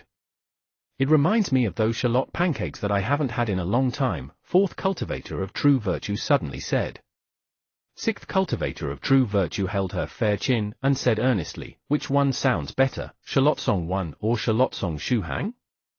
If you find any errors, ads pop up, ads redirect, broken links, non-standard content, etc., please let us know a report chapter, so we can fix it as soon as possible. Chapter 535, I'm going to grab that guy. Chapter 535, I'm going to grab that guy. Translator, Godbrandy Editor, Karisu. Song Shuhang. In the next moment, Song Shuhang propped his body up while inside the golden coffin and lightly jumped. Bang! His head immediately bumped against the ceiling of the chamber tomb, leaving behind a small hole. Luckily, the ceiling of the ancient grave was quickly restored to its original state thanks to the various formations inside the grave. the strength of my constitution sharply increased all of a sudden. As a consequence, I can't control the strength of my muscles properly, Song Shuhang said as he rubbed his head. However, it wasn't really a big deal. Since the day he had started cultivating up until now, he had experienced several sudden power-ups, and he could easily adapt to them as long as he was given enough time.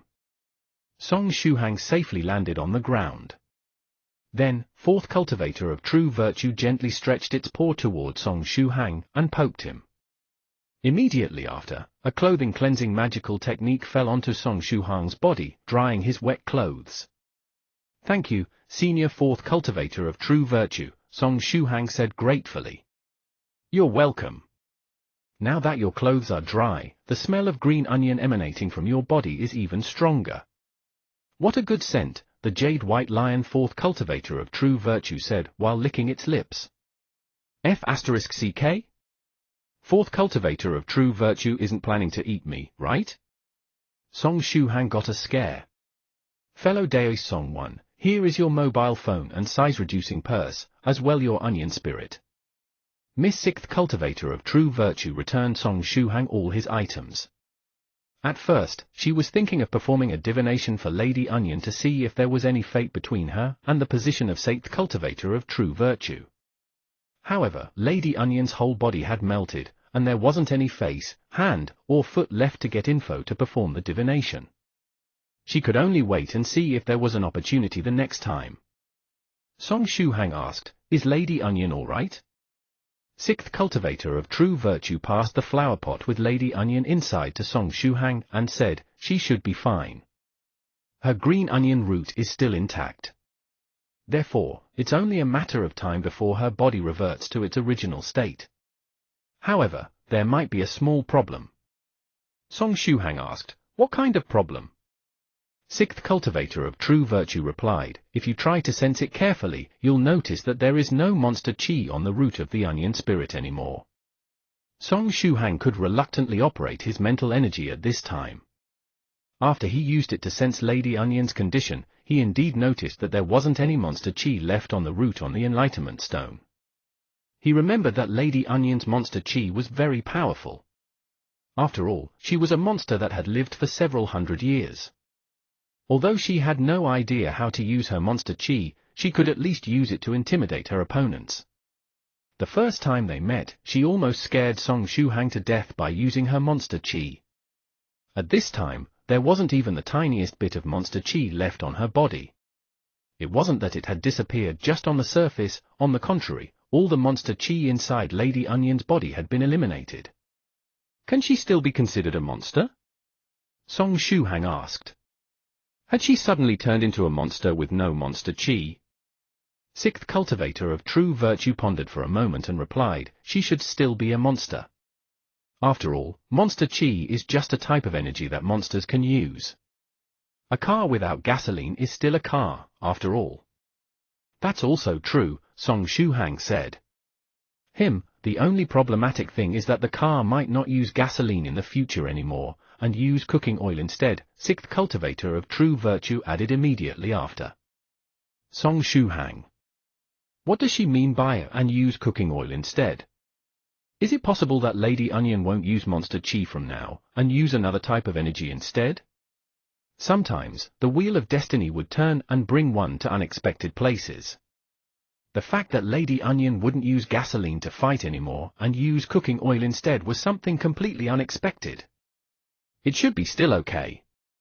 Although Lady Onion can't use her monster chi anymore, she still has that impressive Buddhist cultivation technique she used the first time she met me. If possible, I should get my hands on another cultivation technique that is more suitable for Lady Onion and give it to her. Since bath time is over, follow me. Seventh cultivator of true virtue and the others have been waiting for you for a very long time. The Jade White Lion fourth cultivator of true virtue gently jumped and took the lead, showing the way to Song Shuhang. Song Shuhang nodded and said, "All right." Before leaving, he recalled another matter and asked, "Senior sixth cultivator of true virtue, can you sell me a few sets of the raw materials needed for the medicinal bath?" "Sure. Most of them are low-level raw materials. I have many of them in stock." Each medicinal bath will cost you 7 spirit stones of the 3rd stage, Miss Sixth Cultivator of True Virtue said. Song Shuhang replied, in that case, can you give me 10 sets of medicinal materials? At this time, Song Shuhang had with him 9 spirit stones of the 4th stage and 3 spirit stones of the 3rd stage. However, one of the spirit stones of the 4th stage was already half used. Therefore, he decided to leave behind a spirit stone of the 4th stage in case there was an emergency and use the remaining 7 to get 10 sets of raw materials. As for the spirit stones he owed Venerable White, he would keep owing them. But there was bound to be a day where he would return them. If possible, Song Shuhang wanted to buy as many sets of raw materials as possible. If he were to miss this chance to buy them, he would hardly get another opportunity to buy them at a good price. Snowflake hash, snowflake hash, snowflake hash.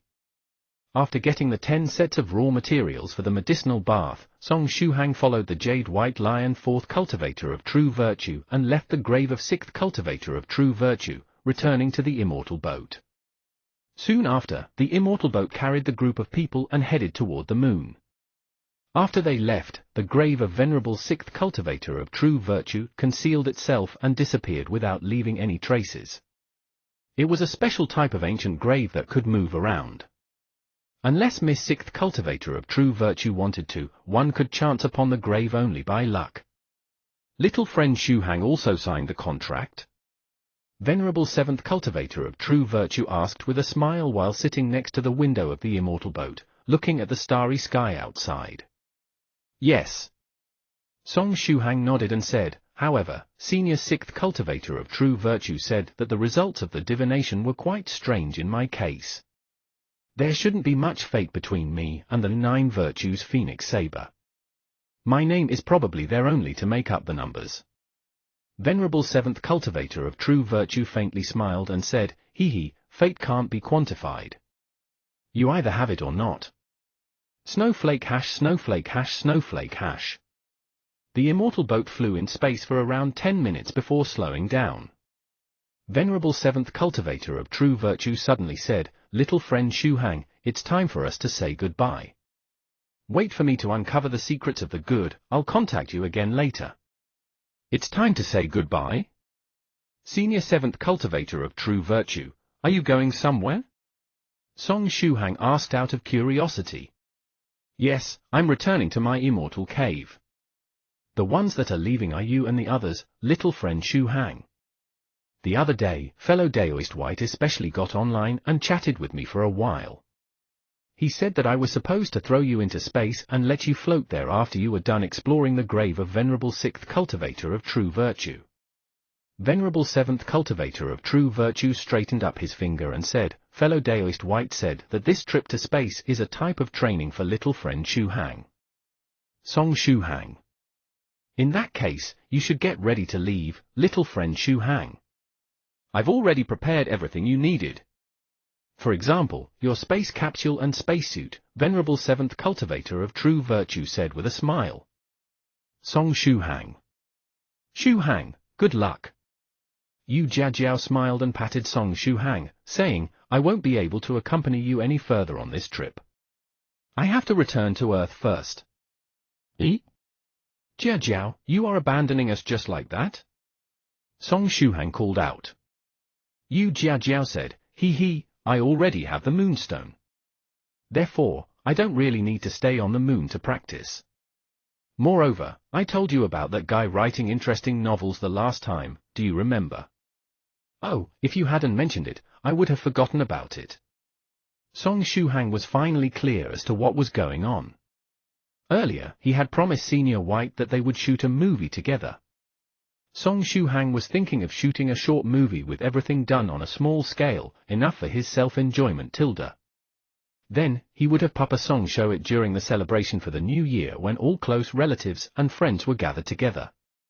With that, everyone would be able to happily enjoy it. Yesterday, I determined that the author got online from home. Therefore, I want to make a trip to Earth to catch him and put him into a small black room, Yu Jiajiao said with a smile. If you find any errors, ads pop up, ads redirect, broken links, non-standard content, etc., please let us know. A report chapter, so we can fix it as soon as possible. Chapter 536, Several Unexpected Guests. Chapter 536, Several Unexpected Guests. Translator, Godbrandy Editor, Kurisu. Therefore, Yu Jiajiao abandoned Song Shuhang and the others and returned to Earth all alone with the intention of catching that cute little author. Afterward, Song Shuhang, Chu Chu, and Li Yinju were catapulted out of the immortal boat and thrown into the vast and boundless space. Yes, they were literally catapulted out. A little while ago, Chu Chu and Li Yinju entered the small space capsule. As for Song Shuhang, he wore the cumbersome spacesuit and chained himself to the space capsule, ready to get out of the immortal boat. But right at that time, Venerable Seventh Cultivator of True Virtue kindly asked, "Are you guys ready to set out?" Song Shuhang replied, "Yes, we are ready." Venerable Seventh Cultivator of True Virtue continued, "Do you guys want some help?" Song Shuhang replied, "Some help? Senior Seventh Cultivator of True Virtue wants to send us off?" "Sure." Afterward, Venerable Seventh Cultivator of True Virtue squeezed them into what resembled a gun barrel and fired them out of the immortal boat with a large boom, literally catapulting them out. It was truly an explosive help. Senior tilde Seventh tilde Cultivator tilde of tilde True tilde Virtue tilde why you do this? Song Shuhang called out in panic. Was it that difficult to send him out of the immortal boat with normal means? The immortal boat obviously had a door. Have a nice trip. One could still see Venerable Seventh Cultivator of True Virtue silhouette standing in front the window of the immortal boat waving at them, seemingly reluctant to part ways with them. Snowflake hash snowflake hash snowflake hash. Just like that, Venerable Seventh Cultivator of True Virtue had catapulted Song Shuhang and the others out of the immortal boat, sending them toward an unknown destination. At this time, they weren't on Earth, but in the vast and boundless space. Song Shuhang didn't have one of those universal navigation systems created with black technology. Therefore, he had no idea where he was at this time. While floating in the vast space, Song Shuhang said softly, "Is this Senior White's training?" At first, he thought that Venerable White had sent him into space as a punishment for not placing amongst the first 10 in the hand-guided tractor competition.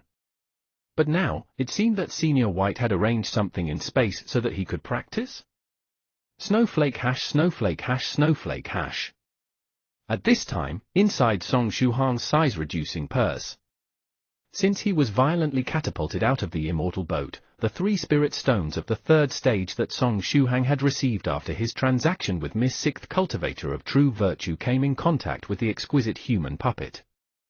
Just as before, in the instant the 3 spirit stones of the 3rd stage came in contact with the human puppet, they were absorbed within its body without leaving traces behind. Song Shuhang was going to discover something horrifying the next time he would open his size-reducing purse. His spirit stones were gone. Snowflake hash snowflake hash snowflake hash. Wenju City, Beijing Street, Song Shuhang's house. Today, a new person moved into Song Shuhang's neighborhood. After the original owner of the house, Aunt He and her family, received a large and unrefusable sum of money, they moved out and transferred the ownership of the house and furniture to the new owner. Joseph Guy Maupassant checked out his new home, perfectly satisfied. It was a 200 square meters apartment, and the previous owner, Aunt He, was obsessed with cleanliness. Therefore, the place was very clean. It's truly a good place. Joseph sighed with emotion. Right beside him, his daughter, Ji Shuangxue, had a depressed expression on her face. When she heard that her father suddenly wanted to buy a house in China, she thought that he would buy one in Jiangnan's area since she studied at Jiangnan University. But little did she expect that her father would buy a house so far away from Jiangnan's area. The house was located in Wenju City. Has my father gone mad? Joseph's wife had likewise no idea what her husband's plans were. Since we are here, we better prepare a small gift and go to meet our new neighbors. Joseph was beaming with joy. New neighbors? Ji Shuangxue asked in puzzlement. Which new neighbors? My teacher's family, Joseph said with a smile. Teacher? Ji Shuangxue immediately had a bad premonition. Is it the family of fellow student Song Shuhang? Aha waha. Joseph laughed out loud, seemingly very satisfied. Even someone as gentle as Ji Shuangxue was about to lose her temper at this time. It's an opportunity that I obtained with great difficulty, Joseph said complacently. He vaguely remembered that he had once mentioned to his teacher, Song Shuhang, that he would move closer to his place, and his teacher had accepted his request. But there was a small problem. No matter how much he tried to recall it, he just couldn't remember when and where he had mentioned to his teacher that he would move next to him. Although the memories of the visitors were completely wiped out before they left the mysterious island, there were some deep impressions that would stay behind in their consciousness even after the memories were wiped out. It was precisely what had happened in Joseph's case. Anyway, regardless of where and when he had brought up this matter with his teacher, he was already Song Shuhang's neighbor at this time. From now on, he could ask his teacher to guide him in the learning process of the peerless martial technique whenever he wanted. Then, the delighted Joseph, the confused wife, and the depressed Ji Shuangxue arrived in front of Song Shuhang's house to pay a visit. Snowflake hash, snowflake hash, snowflake hash. Just as Joseph and his family arrived there to visit Song Shuhang's house, there was already another guest inside, Daoist priest Cloudy Mist. Daoist priest Cloudy Mist had visited Song Shuhang's house quite a lot recently, and he had become a close friend of Mama Song and Papa Song. As you might remember, Papa Song was preparing to open a fitness equipment manufacturing company with two of his friends in the near future. At first, he was thinking of waiting for Song Shuhang to graduate so as to avoid influencing his studies. Then, he would resign from his job at the State Grid Corporation of China without worries and open the company together with his companion since he didn't have too much experience in the matter. However, their plan couldn't keep up with the changes that were happening. This year, they chanced upon a very good opportunity. There was a fitness equipment manufacturing company here in Wenzhou City, and since the owner urgently needed money to treat his illness, he decided to sell the whole plant, as well as the equipment inside. If they could get their hands on the plant, Papa Song and his two friends would save a lot of time. In the living room, Daoist priest Cloudy Mist and Papa Song were discussing the matter about the fitness equipment. Although Daoist priest Cloudy Mist had heard about this modern fitness equipment just recently, he was still a 5th stage golden core cultivator. The ideas and concepts that Daoist priest Cloudy Mist put forward while discussing the subject really enlightened Papa Song. Therefore, Papa Song's favorable impression of Daoist priest Cloudy Mist increased even further. Daoist priest Cloudy Mist took a sip of the spirit green tea and faintly sighed, taking out his mobile phone. Daoist priest Cloudy Mist had already abandoned the instant messaging program he was using while imprisoned by True Monarch Yellow Mountain. Now, he was using another instant messaging app for mobile phones with even more features. It was Papa Song that told him about this app. According to what he said, more than 60% of the people in China were using this instant messaging app. Daoist priest Cloudy Mist unlocked his phone and published a message on his wall. Title: I have been visiting the house of a little friend quite a lot lately. At first, I was thinking of getting a little bit of an advantage from him, but that little friend doesn't ever seem to be at home. I'm very sad. A few days ago, the little friend finally returned home, but I still managed to miss the opportunity to see him. It's a rather worrisome matter. I hope this little friend quickly returns home. I'm mentally exhausted right now. Attachments: Daoist priest Cloudy Mist's 2 selfies. However, the number of likes was very low, and the number of friends was likewise low. After all, it wasn't the selfie of a cute girl. Therefore, not many people looked at it. This development made Daoist priest Cloudy Mist miss that instant messaging program he used back then while suppressed in Yellow Mountain Seal. No matter what kind of news he published back then, hundreds of people would pop out to leave comments and like his posts. Daoist priest Cloudy Mist really liked the feeling of so many people supporting him. Unfortunately, I can't use that instant messaging program again. Daoist priest Cloudy Mist sighed with emotion. He had realized that there was something wrong with that program. It was very likely that True Monarch Yellow Mountain had tampered with it and that everything happening was part of his scheme. Therefore, Daoist priest Cloudy Mist made up his mind and decided to change the instant messaging program he was using. However, he was unable to quickly add new friends in this new instant messaging program, and the number of likes and comments was very low. It almost made Daoist priest Cloudy Mist feel as though he was playing a single-player game. Snowflake hash snowflake hash snowflake hash. Joseph's family of 3 arrived in front of Song Shuhang's house and rang the doorbell. After hearing the doorbell, Mama Song headed toward the door to see who had come to their house. Just as she opened the door, she saw a foreign man with blonde hair and blue eyes standing at the entrance with a foolish smile on his face. Next to the man was a Chinese woman with an embarrassed smile on her face. Behind them was a mixed girl with blonde hair. Mama Song asked, "Hello, might I know who you are?" The foreigner man opened his mouth and said, "Hello. Excuse me, is this Teacher Song?" But just as he was halfway through his speech, the mixed girl in the back quickly said, "Hello, Auntie. Is this fellow student Song Shuhang's house?" Mama Song blinked her eyes and said, "Ah? Yes. We just moved here and heard that fellow student Song Shuhang's house was also in the area. Therefore, we decided to drop for a visit," the mixed girl said very politely. At the same time, the foreigner stretched out his hand and passed a big gift to Mama Song, saying, "It's just a small gift as a token of appreciation." The spoken Chinese of the foreigner wasn't half bad. Mama Song kept blinking her eyes. Were these people also Song Shuhang's friends? Soon after, she revealed a radiant smile and welcomed the 3 guests inside the house. "Please, come in. It's enough that you've come, what need there was to bring a gift?" Sigh. Why are people so courteous nowadays? After getting into the house, Joseph impatiently asked, "What about Teacher Song?" However, Ji Shuangxue stole the limelight before he could finish his sentence and said, "Auntie, is fellow student Song Shuhang at home?" Mama Song felt that both the father and the daughter were rather amusing. She replied, "In the past few days, Shuhang went on a trip with someone. He said that he would return after 1 month. Did you need something from him? I can give him a call and get in contact with him if necessary."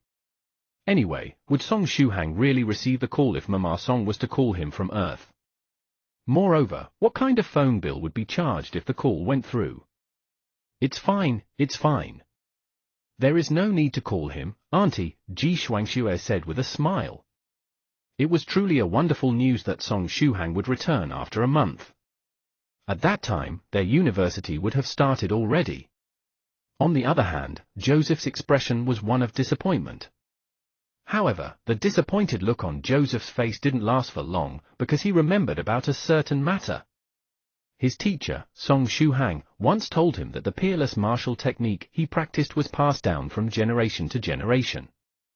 Since the technique was passed down from generation to generation, one amongst his father and mother should be an expert in the usage of the technique.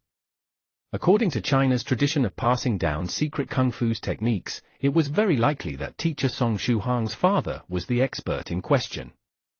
Such being the case, he could simply ask Papa Song to give him pointers about the peerless martial technique. After all, he was still Song Shuhang's disciple, wasn't he? After thinking up to this point, Joseph's passion for the Chinese kung fu was set ablaze once again. If not for the fact that there was a stranger in the living room, Daoist priest Cloudy Mist, perhaps Joseph would have rushed in there and performed one set of the technique in front of Papa Song, asking him to give him a pointer or two. Snowflake hash snowflake hash snowflake hash. Just as Joseph's family was visiting Song Shuhang's house. Not far from Song Shuhang's place, 2 figures stealthily approached. "Is that house ahead stressed by a mountain of books residents?" one of the black-robed figures said in a low voice.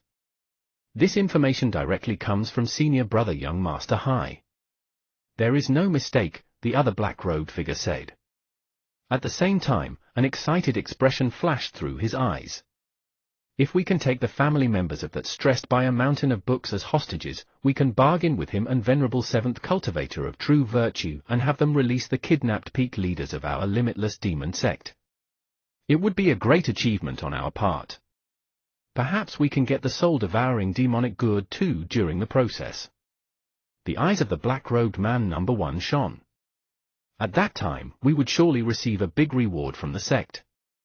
Maybe this is our opportunity to advance to the 5th stage spiritual emperor and become peak leaders, the black-robed man number 2 said excitedly. These 2 black-robed men were the same 2 disciples of the limitless demon sect that Song Shuhang met just as he got into space. Back then, they thought of catching Song Shuhang and handing him over to senior brother young Master Hyde to curry favor with him. But they didn't expect to meet that group of cultivators demanding their pay and have all their belongings stolen.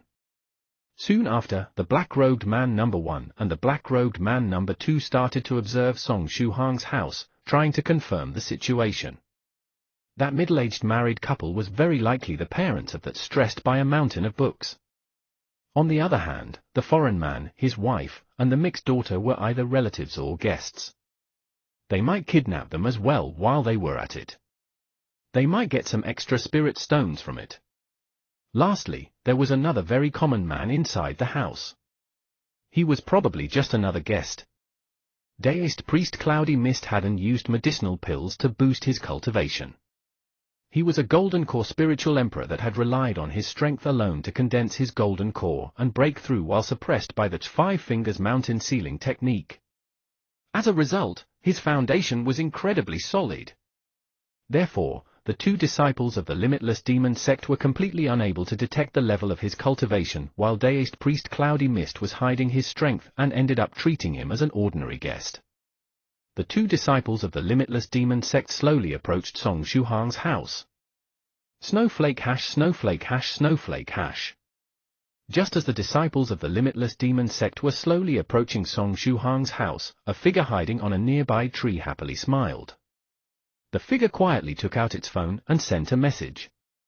I discovered 2 suspicious figures approaching fellow Daoist Tyrannical Saber's house. I have confirmed that they are disciples of the limitless demon sect, and their strength is at the 4th stage innate realm. I request the permission to get into action and catch them. Report over. The message was sent to a certain Su Clan 7. Very soon, Su Clan 7 replied, permission to get into action and catch them granted. 5th squad, get into action and don't leave behind any traces. Su Clan 7 was very happy. Since the day Song Shuhang took the Blood God Crystal from young Master Hai's hands, ruining part of his perfect plan, 7 was sure that the latter would surely take action against Song Shuhang. Therefore, he assigned a permanent duty to the Wenju City branch of the Spirit River Su Clan. The duty consisted in watching over little friend Song Shuhang's house. If they could catch the members of the limitless demon sect plotting against Shuhang, they would receive a reward from 7. At first, given young Master Hai's meticulous nature, 7 thought that he would obtain results only after several years. But little did he expect that he would get good news only 1 month after the duty was issued. Snowflake hash snowflake hash snowflake hash. Jiangning area, inside Gao Mumu's house. Gao Mumu felt somewhat restless today. He felt a cold feeling all over his body just as he was writing the chapter. Did I catch a cold today? Gao Mumu muttered to himself. If you find any errors, ads pop up, ads redirect, broken links, non-standard content, etc., please let us know. A report chapter, so we can fix it as soon as possible. Chapter 537, The Descendant of the Ancient Witches. Chapter 537, The Descendant of the Ancient Witches. Translator, Godbrandy Editor, Karisu. Inside Song Shuhang's house.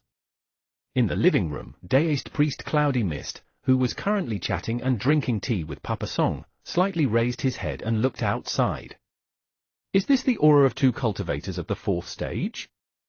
Why are they approaching this place? Deist priest Cloudy Mist thought to himself and frowned. Is it possible that they came here for the Enlightenment Stone? Little friend Song Shuhang should be well aware of how precious the Enlightenment Stone is. Moreover, there was also that powerful senior together with him to advise him.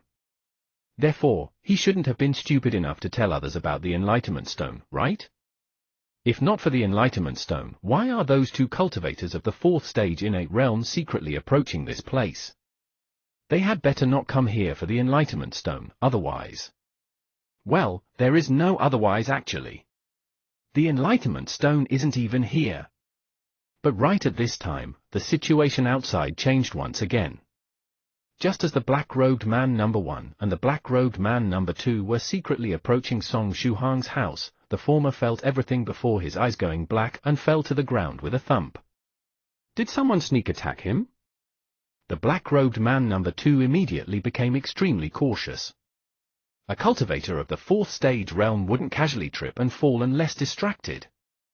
Since his companion was surely not distracted, he was sneak attacked by someone. Before they came here, Lung Master Hai repeatedly reminded them to be very careful while approaching the house of that stressed by a mountain of books. The reason was that there might be a powerful cultivator hiding in the surroundings. Therefore, the black-robed man number 1 and the black-robed man number 2 had both been extremely careful while coming here. But they didn't expect that someone would still manage to ambush them. At this time, the black-robed man number 2 was scared out of his wits. The people hidden in the dark seemed rather familiar with their style, or to be more precise, with the style of the Limitless Demon Sect. They knew about the patterns they used to move, the characteristics of their cultivation techniques, their weaknesses, and even how to perform fatal attacks against them by exploiting their flaws. It felt as though they were fighting against their unnatural enemy. The black-robed man number 2 was very vigilant as he cautiously approached his companion, trying to see if he could wake him up. But just as the black-robed man number 2 was cautiously moving toward his companion, a glittering, thin metallic object suddenly attacked him from a dead angle, hitting the back of his head. The black-robed man number 2 immediately lost consciousness, just like his companion. Soon after, the 5 members of the Spirit River Sioux clan showed themselves. Amongst them, one was holding a blowpipe. It was the person that had knocked out the black-robed man number 1. Afterward, another person stretched out its hands and summoned back the metallic object. These 2 cultivators weren't part of the 5th squad that Sioux Clan 7 had appointed, they were members of the hunting squad, specially trained by the Spirit River Sioux Clan. They specialized in tracking and hunting the enemies of the Spirit River Sioux Clan. These 2 members of the hunting squad knew the basic techniques of the Limitless Demon Sect like the palms of their hands. Therefore, it wasn't exaggerated to say that they were the natural enemies of the ordinary disciples of the Limitless Demon Sect. However, they hadn't come to this place to carry out Seven's mission. After all, such a small task wasn't even worth their time. The fact that they appeared in this place was a mere coincidence. After completing a mission yesterday, the members of the hunting squad were heading back to the Spirit River Sioux Clan. On their way back, they just happened to pass through Wenju City. As coincidence would have it, they were friends with the members of the 5th squad, and decided to stop over to talk about the old times. Afterward, they decided to give them a hand as they heard that the members of the 5th squad had to catch 2 disciples of the Limitless Demon Sect. After they got into action, it wasn't any different than professional players bullying newbies. Those 2 disciples of the Limitless Demon Sect probably didn't read their horoscope carefully while leaving home, because their luck was simply awful. They met that group of cultivators demanding their pay while in space and the members of the hunting squad of the Spirit River Sioux Clan while on Earth. It was truly a heartbreaking turn of events. Snowflake hash snowflake hash snowflake hash. The 3 members of the 5th squad faintly smiled and stepped forward, getting ready to tie up the 2 disciples of the Limitless Demon Sect. The mission is complete. We'll invite you guys for a drink as soon as Brother 7 issues the reward, the 3 members of the 5th squad said with a smile. But just as they were laughing, the bodies of the tied-up disciples of the Limitless Demon Sect turned into blood mist that scattered in all directions. The eyes of the 2 members of the hunting squad lit up as they exclaimed, "The menstruation evasion technique." The 3 members of the 5th squad simultaneously shouted, "The blood evasion technique." The blood evasion technique was also known as the menstruation evasion technique. The analogy seemed really fitting. The blood evasion technique was a rather tricky and wondrous technique. Just as the technique was used, the user would turn into a mass of bloody mist and scatter in all directions, fleeing from their original position.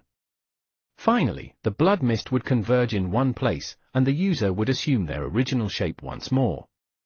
Even if part of the blood mist was destroyed, the user would at most receive some wounds that would recover in a few days. If one was lucky, even part of the valuable items they were carrying with them would be engulfed in the blood mist and carried away. Once the blood evasion technique was practiced to perfection, the user would be able to survive and return to its previous state as long as a little wisp of blood mist managed to get away. The received injuries would recover in a few years, and the user would restore their strength without problems. It was precisely for this reason that the blood evasion technique was known as a technique that could allow one to get away even from a 6th stage true monarch. After hearing this much, the technique seemed rather incredible, right? Yes, it was indeed incredible, and even the 2 members of the hunting squad were unable to block it. As soon as the blood evasion technique activated, the black-robed man number 1 and the black-robed man number 2 were safe and no longer in danger. But even if they couldn't block the blood evasion technique, the 2 members of the hunting squad knew how to deal with it and obtain some advantages from it. In the next moment, the members of that hunting squad stretched out their hands, quickly catching several wisps of blood mist and sealing them inside a special bottle. Losing a portion of the blood mist wasn't enough to prevent the 2 disciples of the Limitless Demon sect from escaping. However, after the 2 black-robed disciples of the Limitless Demon sect had gotten away and returned to their human form, the blood mist sealed inside the bottle would also assume its original shape. Part of the wisps of blood mist would turn into the treasures the black-robed man number 1 and the black-robed man number 2 were carrying with them. However, the majority of the blood mist would transform into pure energy in the shape of blood-red crystals. One couldn't directly absorb the energy within the blood-red crystals as they could do with spirit stones. Nevertheless, it was possible to put them inside puppets and formations, effectively replacing spirit stones. In addition, there was a chance that the blood mist would turn into silver-colored blood.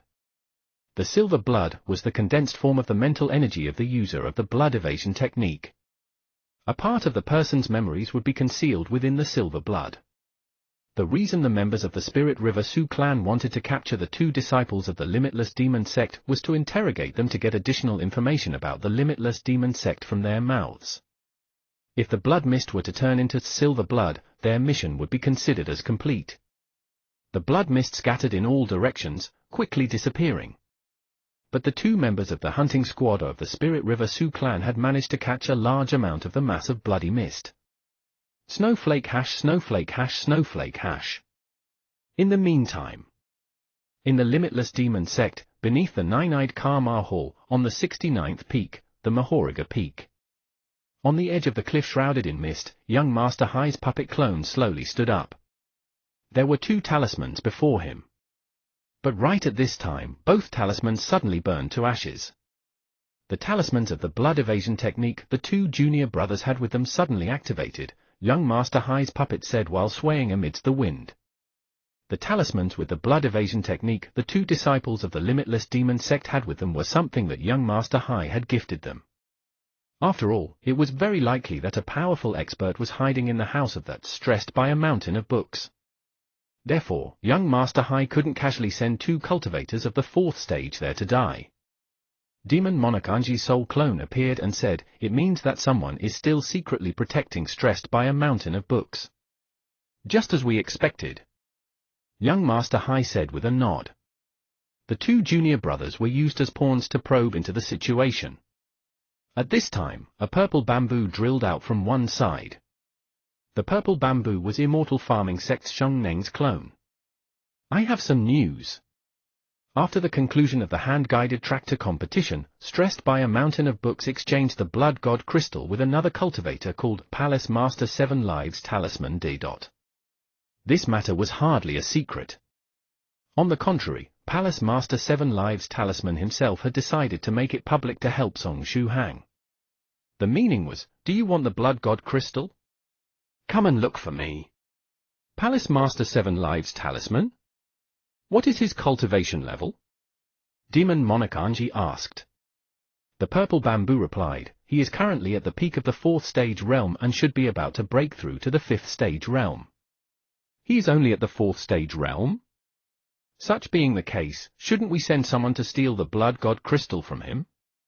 Even if we already have the Blood Sea Jade, getting an extra Blood God Crystal should help us increase the chances of getting a good number of dragon patterns on our golden cores, Demon Monarch Anji said. But right at this time, young Master Hi's puppet clone gently shook his head and said, "If the Palace Master 7 Lives talisman you mentioned is that Grandmaster specialized in manufacturing talismans, we can't make a move against him." "Why?" Demon Monarch Anji asked out of curiosity. "Even if I dared to provoke the Spirit River Su clan, I absolutely don't dare to provoke the influence behind Palace Master 7 Lives talisman. I like to take on dangerous challenges, but I don't like to take on challenges where I'm bound to die for sure," young Master Hi's puppet said with a smile. There weren't many people that knew about the influence behind Palace Master 7 Lives talisman. But all the people that knew about it were unwilling to have it as an enemy. Demon Monarch Anji said disgruntledly, "In that case, are we supposed to let go of the Blood God Crystal? It's the only option for the time being, since the Blood God Crystal isn't stressed by a Mountain of Books possession anymore. We don't need to pay him as much attention as before," young Master Hai said. As for the grudge with Song Shuhang, they would postpone it until after they had broken through the 5th stage and consolidated their realm. This matter wasn't going to end just like that. "All right, there seems to be no other alternative for now," Zheng Neng said with a sigh. Soon after, he used the secret sound transmission and said, "Right. Did you manage to obtain information about the plan of the Hall leader to save the captured 8 peak leaders?" According to their own plan, it was better if only half of the peak leaders returned to the sect. With that, the 3 of them would have the opportunity to replace the missing ones and take over their already built peaks, allowing them to increase their status within the limitless demon sect in a very short amount of time. Young Master Hai faintly smiled and said via secret sound transmission, "Yes, I have. But it wasn't confidential information or anything." Demon Monarch Anji said via secret sound transmission, "Anyway, I've taken care of the matter on my side as well. My clone managed to find the traces of the descendant of the ancient witches, Elise." The name Elise wasn't really a Western name but the mere pronunciation of a word. It was a so-called phonetic name. The witches were ancient practitioners that lived throughout China before cultivators started to appear. Their power system was completely different from that of cultivators, but after training their abilities to the peak, they could likewise overturn the seas and the stars. But after an unknown amount of time, the heritage of the ancient witches had started to disappear, getting replaced with the heritage cultivators left behind. Slowly, the ancient witches started to disappear from the world. They didn't die or anything, but it became much more difficult to see them around. The phonetic name was something exclusive to the ancient witches. Ancient witches wouldn't easily tell their real names to others. After all, their real name possessed all sorts of mysterious powers. For this reason, they would take a special phonetic name and use it to replace their real name. From this point of view, their phonetic name was somewhat similar to the Dao name of cultivators. However, ancient witches mostly used their phonetic name to cover up their real name. On the other hand, the Dao name of a cultivator was like a second name and was somewhat linked to their destiny. The name Demon Monarch Anji mentioned earlier, Elise, was precisely the phonetic name of a witch. Elise was a descendant of the ancient witches and her strength couldn't be measured up in the same way as cultivators. Nevertheless, her pure fighting capacity was comparable to that of a cultivator of the 6th stage. But if she made full use of her familiar, voodoo, witchcraft, and so on, her strength would far surpass that of a 6th stage true monarch. Young Master Hai and the others were looking for the witch Elise because they wanted to make use of her strength to complete their plan.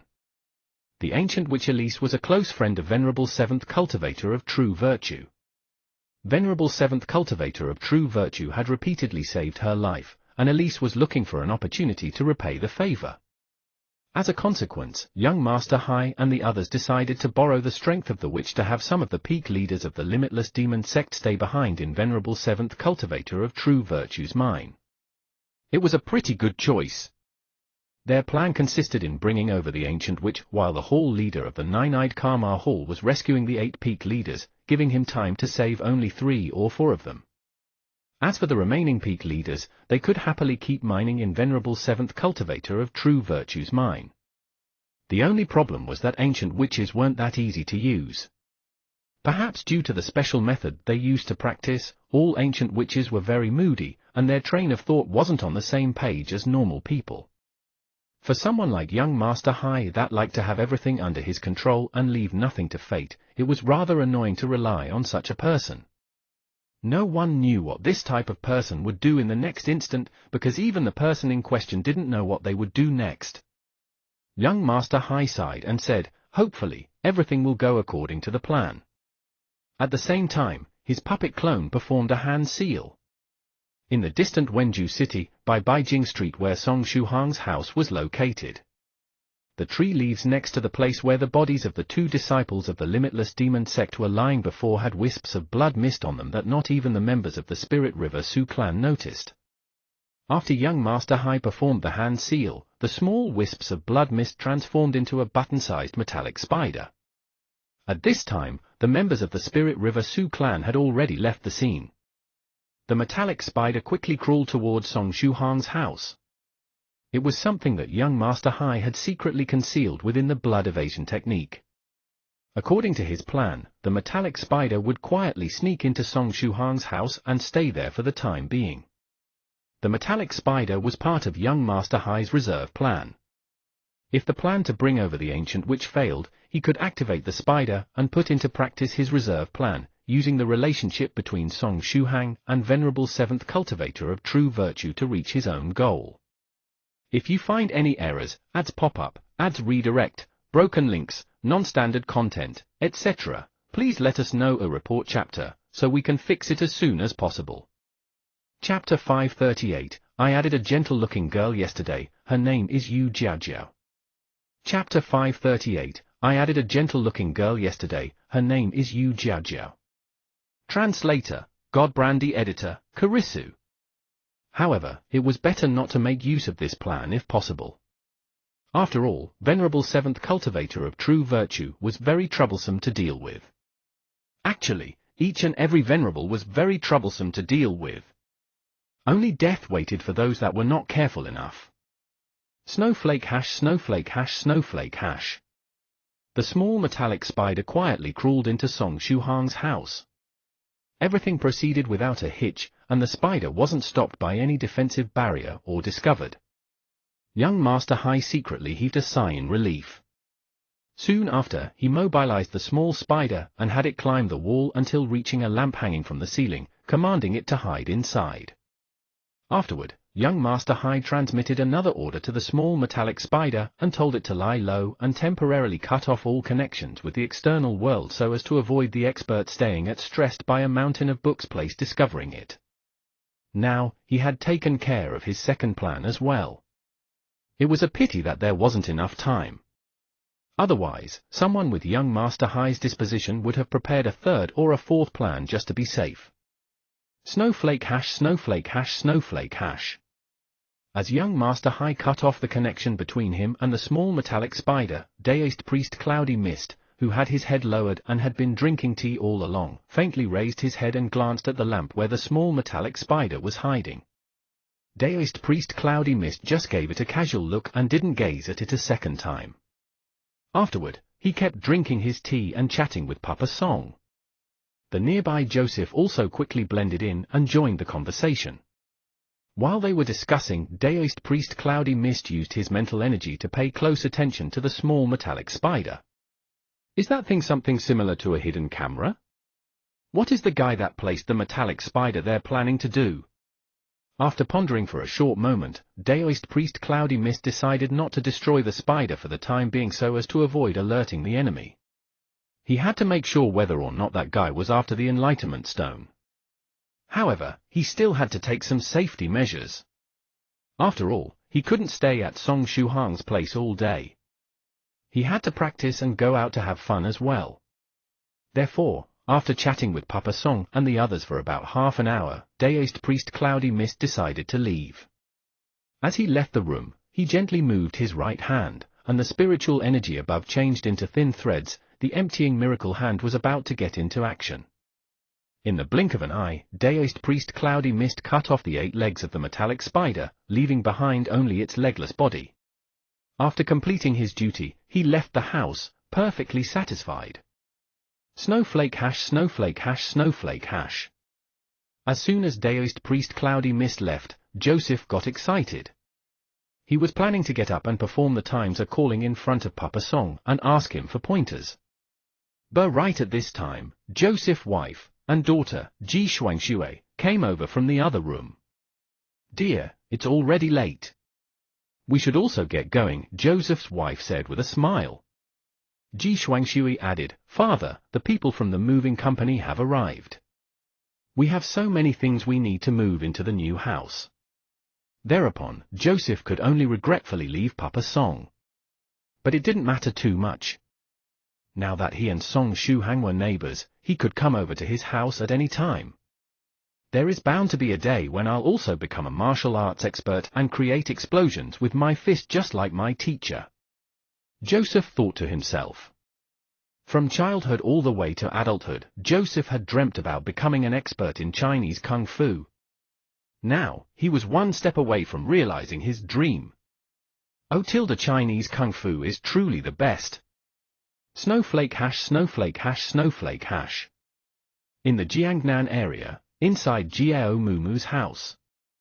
Jiao Mumu felt very uneasy today. Whether he was sitting in front of the desktop computer, sitting on the floor with the laptop, lying on the bed with the tablet, or using other different positions to write, he felt as though there was something wrong.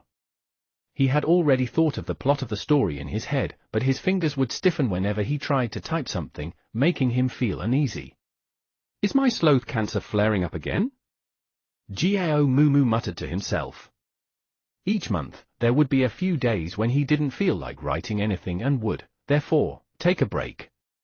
Luckily, he was someone that always kept a stockpile in case of emergency, and whenever he didn't feel like writing a chapter, he could just publish one of the already written chapters. Otherwise, wouldn't the reader start to doubt his gender if he were to take a break for a few days each month? "Since my sloth cancer is acting up again, I might as well take a break," Jiao Mumu said. Therefore, he closed the text file and opened the instant messaging program, logging into both his personal account and the account reserved for his activities as a writer. When he logged into his personal account, he saw that Li Yangde and Tubo had sent casual replies to the messages he sent earlier.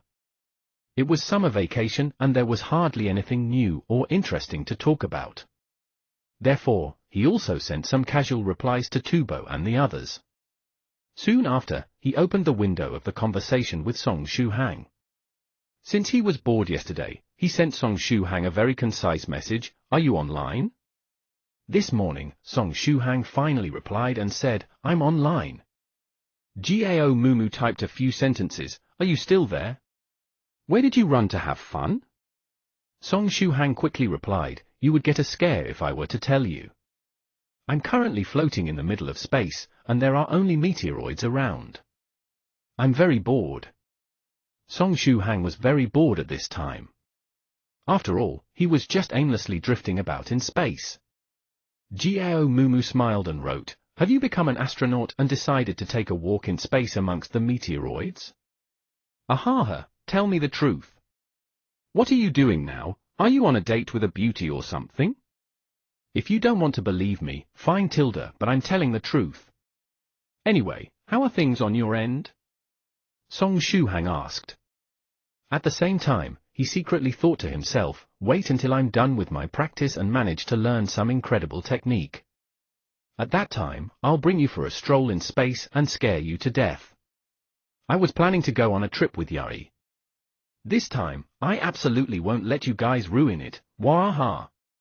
Therefore, whatever happens, don't look for me during the next 10 or so days.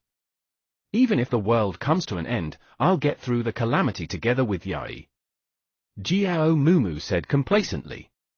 Just as he was chatting with Song Shuhang, Jiao Mumu saw a notification pop up in the bottom right corner of the instant messaging program. It was the profile picture of the girl he added yesterday. Apparently, the name of the girl was Yu Jiaojiao. Song Shuhang wrote, "One day, we'll really have to tie and beat you up. You goddamn winner in life. Ahaha, I truly enjoy seeing you guys writhe in envy in front of the handsome me that has managed to find a girlfriend." Jiao Mumu wrote with a complacent look on his face. "I seem to have a certain charm. Just yesterday, another girl added me to her friend list. Are you jealous?" Song Shuhang. Gao Mumu wrote, "Unfortunately, I already have a girlfriend. Do you want this brother of yours to probe out the situation and see if the girl is cute? I can introduce her to you if she's cute. Her username is also quite pleasant to hear, Yu Jiao Jiao. Just from the name, she seems a cute and beautiful girl. Are you interested?" In the faraway space. As soon as our little friend Shu Hang saw this message that his friend Gao Mumu sent him, he almost spat out a mouthful of blood. Yu Jiao Jiao? Is it just a coincidence that they have the same name? After all, the name Jiao Jiao Wanra really gives off a cute vibe, and many girls probably like to put it in their online usernames. Moreover, Gao Mumu doesn't seem like someone that writes web novels, right? However, Song Shuhang wasn't completely relieved and wrote, "Mumu, I have a question. You know about web novel authors, right? If you find any errors, ads pop up, ads redirect, broken links, non-standard content, etc., please let us know a report chapter, so we can fix it as soon as possible." Chapter 539, It just seems to be a beautiful misunderstanding. Chapter 539, It just seems to be a beautiful misunderstanding. Translator, Godbrandy Editor, Karisu. Gao Mumu wrote, "What are you talking about? I certainly know about web novel authors. I'm not an alien or living in seclusion. I frequently read web novels, and I even made accounts on the various novel sites. I even cast a vote in the monthly ranking and subscribe to the authors I like." Song Shuhang forced a smile and wrote, "Mumu, such being the case, do you have any interest in writing novels?" After reading this message, Gao Mumu's heart skipped a beat, and his whole body stiffened. As previously mentioned, Gao Mumu was indeed interested in writing novels, however, he had never shown the stories he had written to the people he knew in real life. For Gao Mumu, writing novels was like writing a personal diary. Therefore, he was too embarrassed to make the people he was familiar with read them. As if that wasn't enough, his pen name was quite childish, and several of the novels he wrote gave off an extreme Chuyuni vibe. If someone that knew him in real life were to read them, it would be the end of his life. Why did Song Shuhang ask such a question? Is it possible that he knows about me writing novels in secret? Gao Mumu thought to himself. Impossible. I took many precautions, and I'm sure I didn't leave any traces behind. Even while stealthily writing in the dormitory, I quietly hid in my upper berth, away from the gazes of my roommates. They shouldn't have discovered me. After pondering for a moment, Gao Mumu wrote, "No, I don't have such an interest. Anyway, why the question? Shu Hang, are you planning to start writing a novel?" "No, that's not it. I just thought of something and asked," Song Shuhang quickly wrote in reply.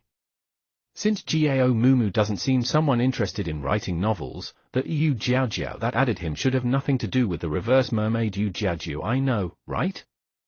Maybe it's just a coincidence, and she is just another girl using Yu Jiao Jiao as her nickname? After thinking up to his point, Song Shuhang had calmed down a little. Yu Jiao Jiao was planning to catch a certain author and lock him inside a small black room, making him write 20,000 characters every day and not giving him food to eat if he couldn't finish the work in time. If the author she was going to catch was really Gao Mumu, how was Song Shuhang supposed to face his friend? After all, Yu Jiao Jiao was planning to have that very author write the plot of the small movie they were going to shoot. In that case, how was Song Shuhang, who was one of the investors and actors starring in the movie, supposed to face the author if he was his friend? Anyway, now that it was confirmed that the author wasn't Gao Mumu, there was nothing to worry about. Shuhang, you always ask strange questions lately. Did you turn into a bookworm after reading too many books? Gao Mumu teased him. Then, he wrote, "Anyway, see you later. Let me dally a bit with Miss Yu Jiao Jiao. I'll try to convince her to send me a picture.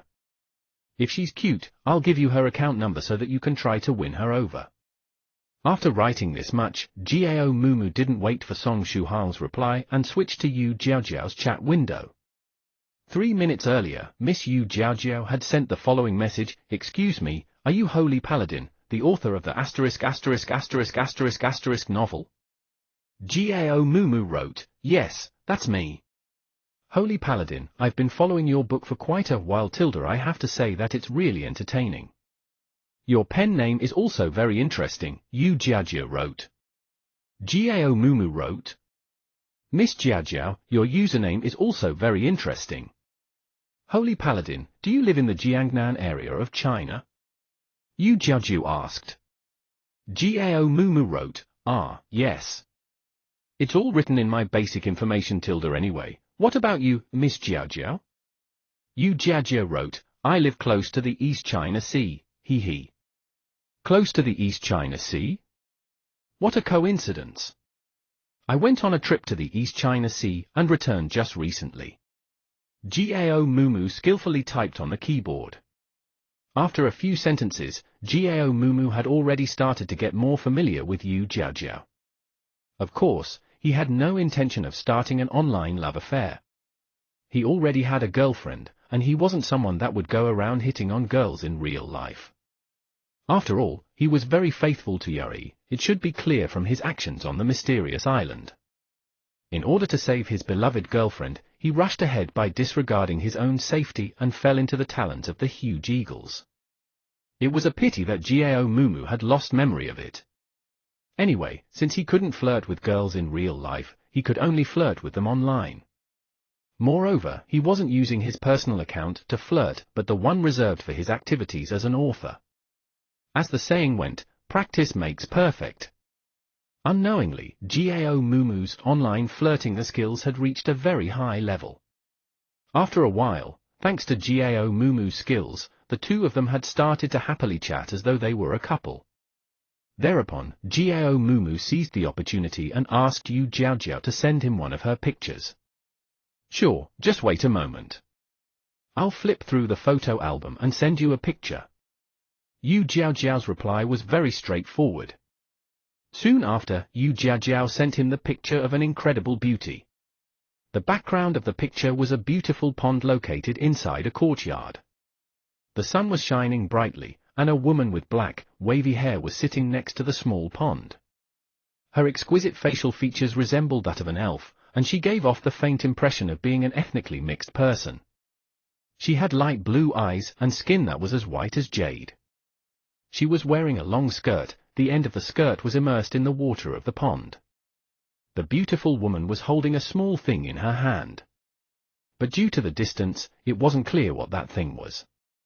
Yu Jiajiao indeed sent one of her pictures.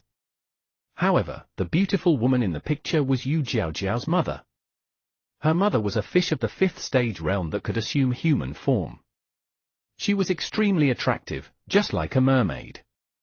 As for Yu Jiajiao, she was that small thing that her mother was holding in her hand, hardly visible. After seeing the photo, Gao Mumu was dazzled by the beauty of the woman. The girl in the picture was truly attractive. Is this the work of a godlike photographer? Or is the picture photoshopped? Gao Mumu copied the picture and sent it to Li Yangda. "Gao Mumu, Yangda, are you online? Can you tell me if the girl in this picture was photoshopped?" Li Yangda replied, "Wait a moment." 10 seconds later, Li Yangda wrote, "It doesn't look photoshopped. However, it's true that the picture seems a little too beautiful. Either it was photoshopped so well that even I didn't notice, or the girl in the picture is really that beautiful, and it reached such a perfect result coupled with the godly skills of the photographer." Gao Mumu smiled and wrote, "In other words, the picture is real? This girl is even more beautiful than the celebrities you see on the TV. I'll send the picture to Tubo and Shuhang as well. It's a girl that I just added as a friend online. Do you want me to introduce her to you?" "There is no need. I'm fine as long as I have my computer." Li Yangda sent a very straightforward message. Gao Mumu. Afterward, he sent the picture to Song Shuhang and Tubo, writing, "Shuhang, this is the picture of that Yu Jiajiao I told you about earlier. What do you think of her? She is beautiful, isn't she? Did she manage to move your heart?" After receiving the picture, Song Shuhang looked at it for a while. The girl didn't seem to be the half-human and half-fish Yu Jiajiao he knew. Such being the case, was it just a beautiful misunderstanding? At this time, Gao Mumu smiled and wrote, "Do you want this brother of yours to introduce you to so that you can know each other better?" Song Shuhang gently smiled and replied, "There is no need, but thanks for your kind intentions." At the moment, he really didn't have the time to fall in love. If you find any errors, ads pop up, ads redirect, broken links, non-standard content, etc., please let us know a report chapter, so we can fix it as soon as possible. Chapter 540, The Crystal Clear Water Pavilion. Chapter 540, The Crystal Clear Water Pavilion. Translator, Godbrandy Editor, Karisu. After the conversation with Gao Mumu was over, Song Shuhang thought of sending a private message to Yu Jiajiao and asking what the appearance of the author she wanted to catch was, where they lived, and whether they were male or female. Although Gao Mumu himself assured him that he wasn't interested in writing web novels and even sent him the beautiful picture of her online friend Yu Jiajiao, the cautious Shuhang still decided to contact Yu Jiajiao and confirm the situation to prepare for all possible eventualities.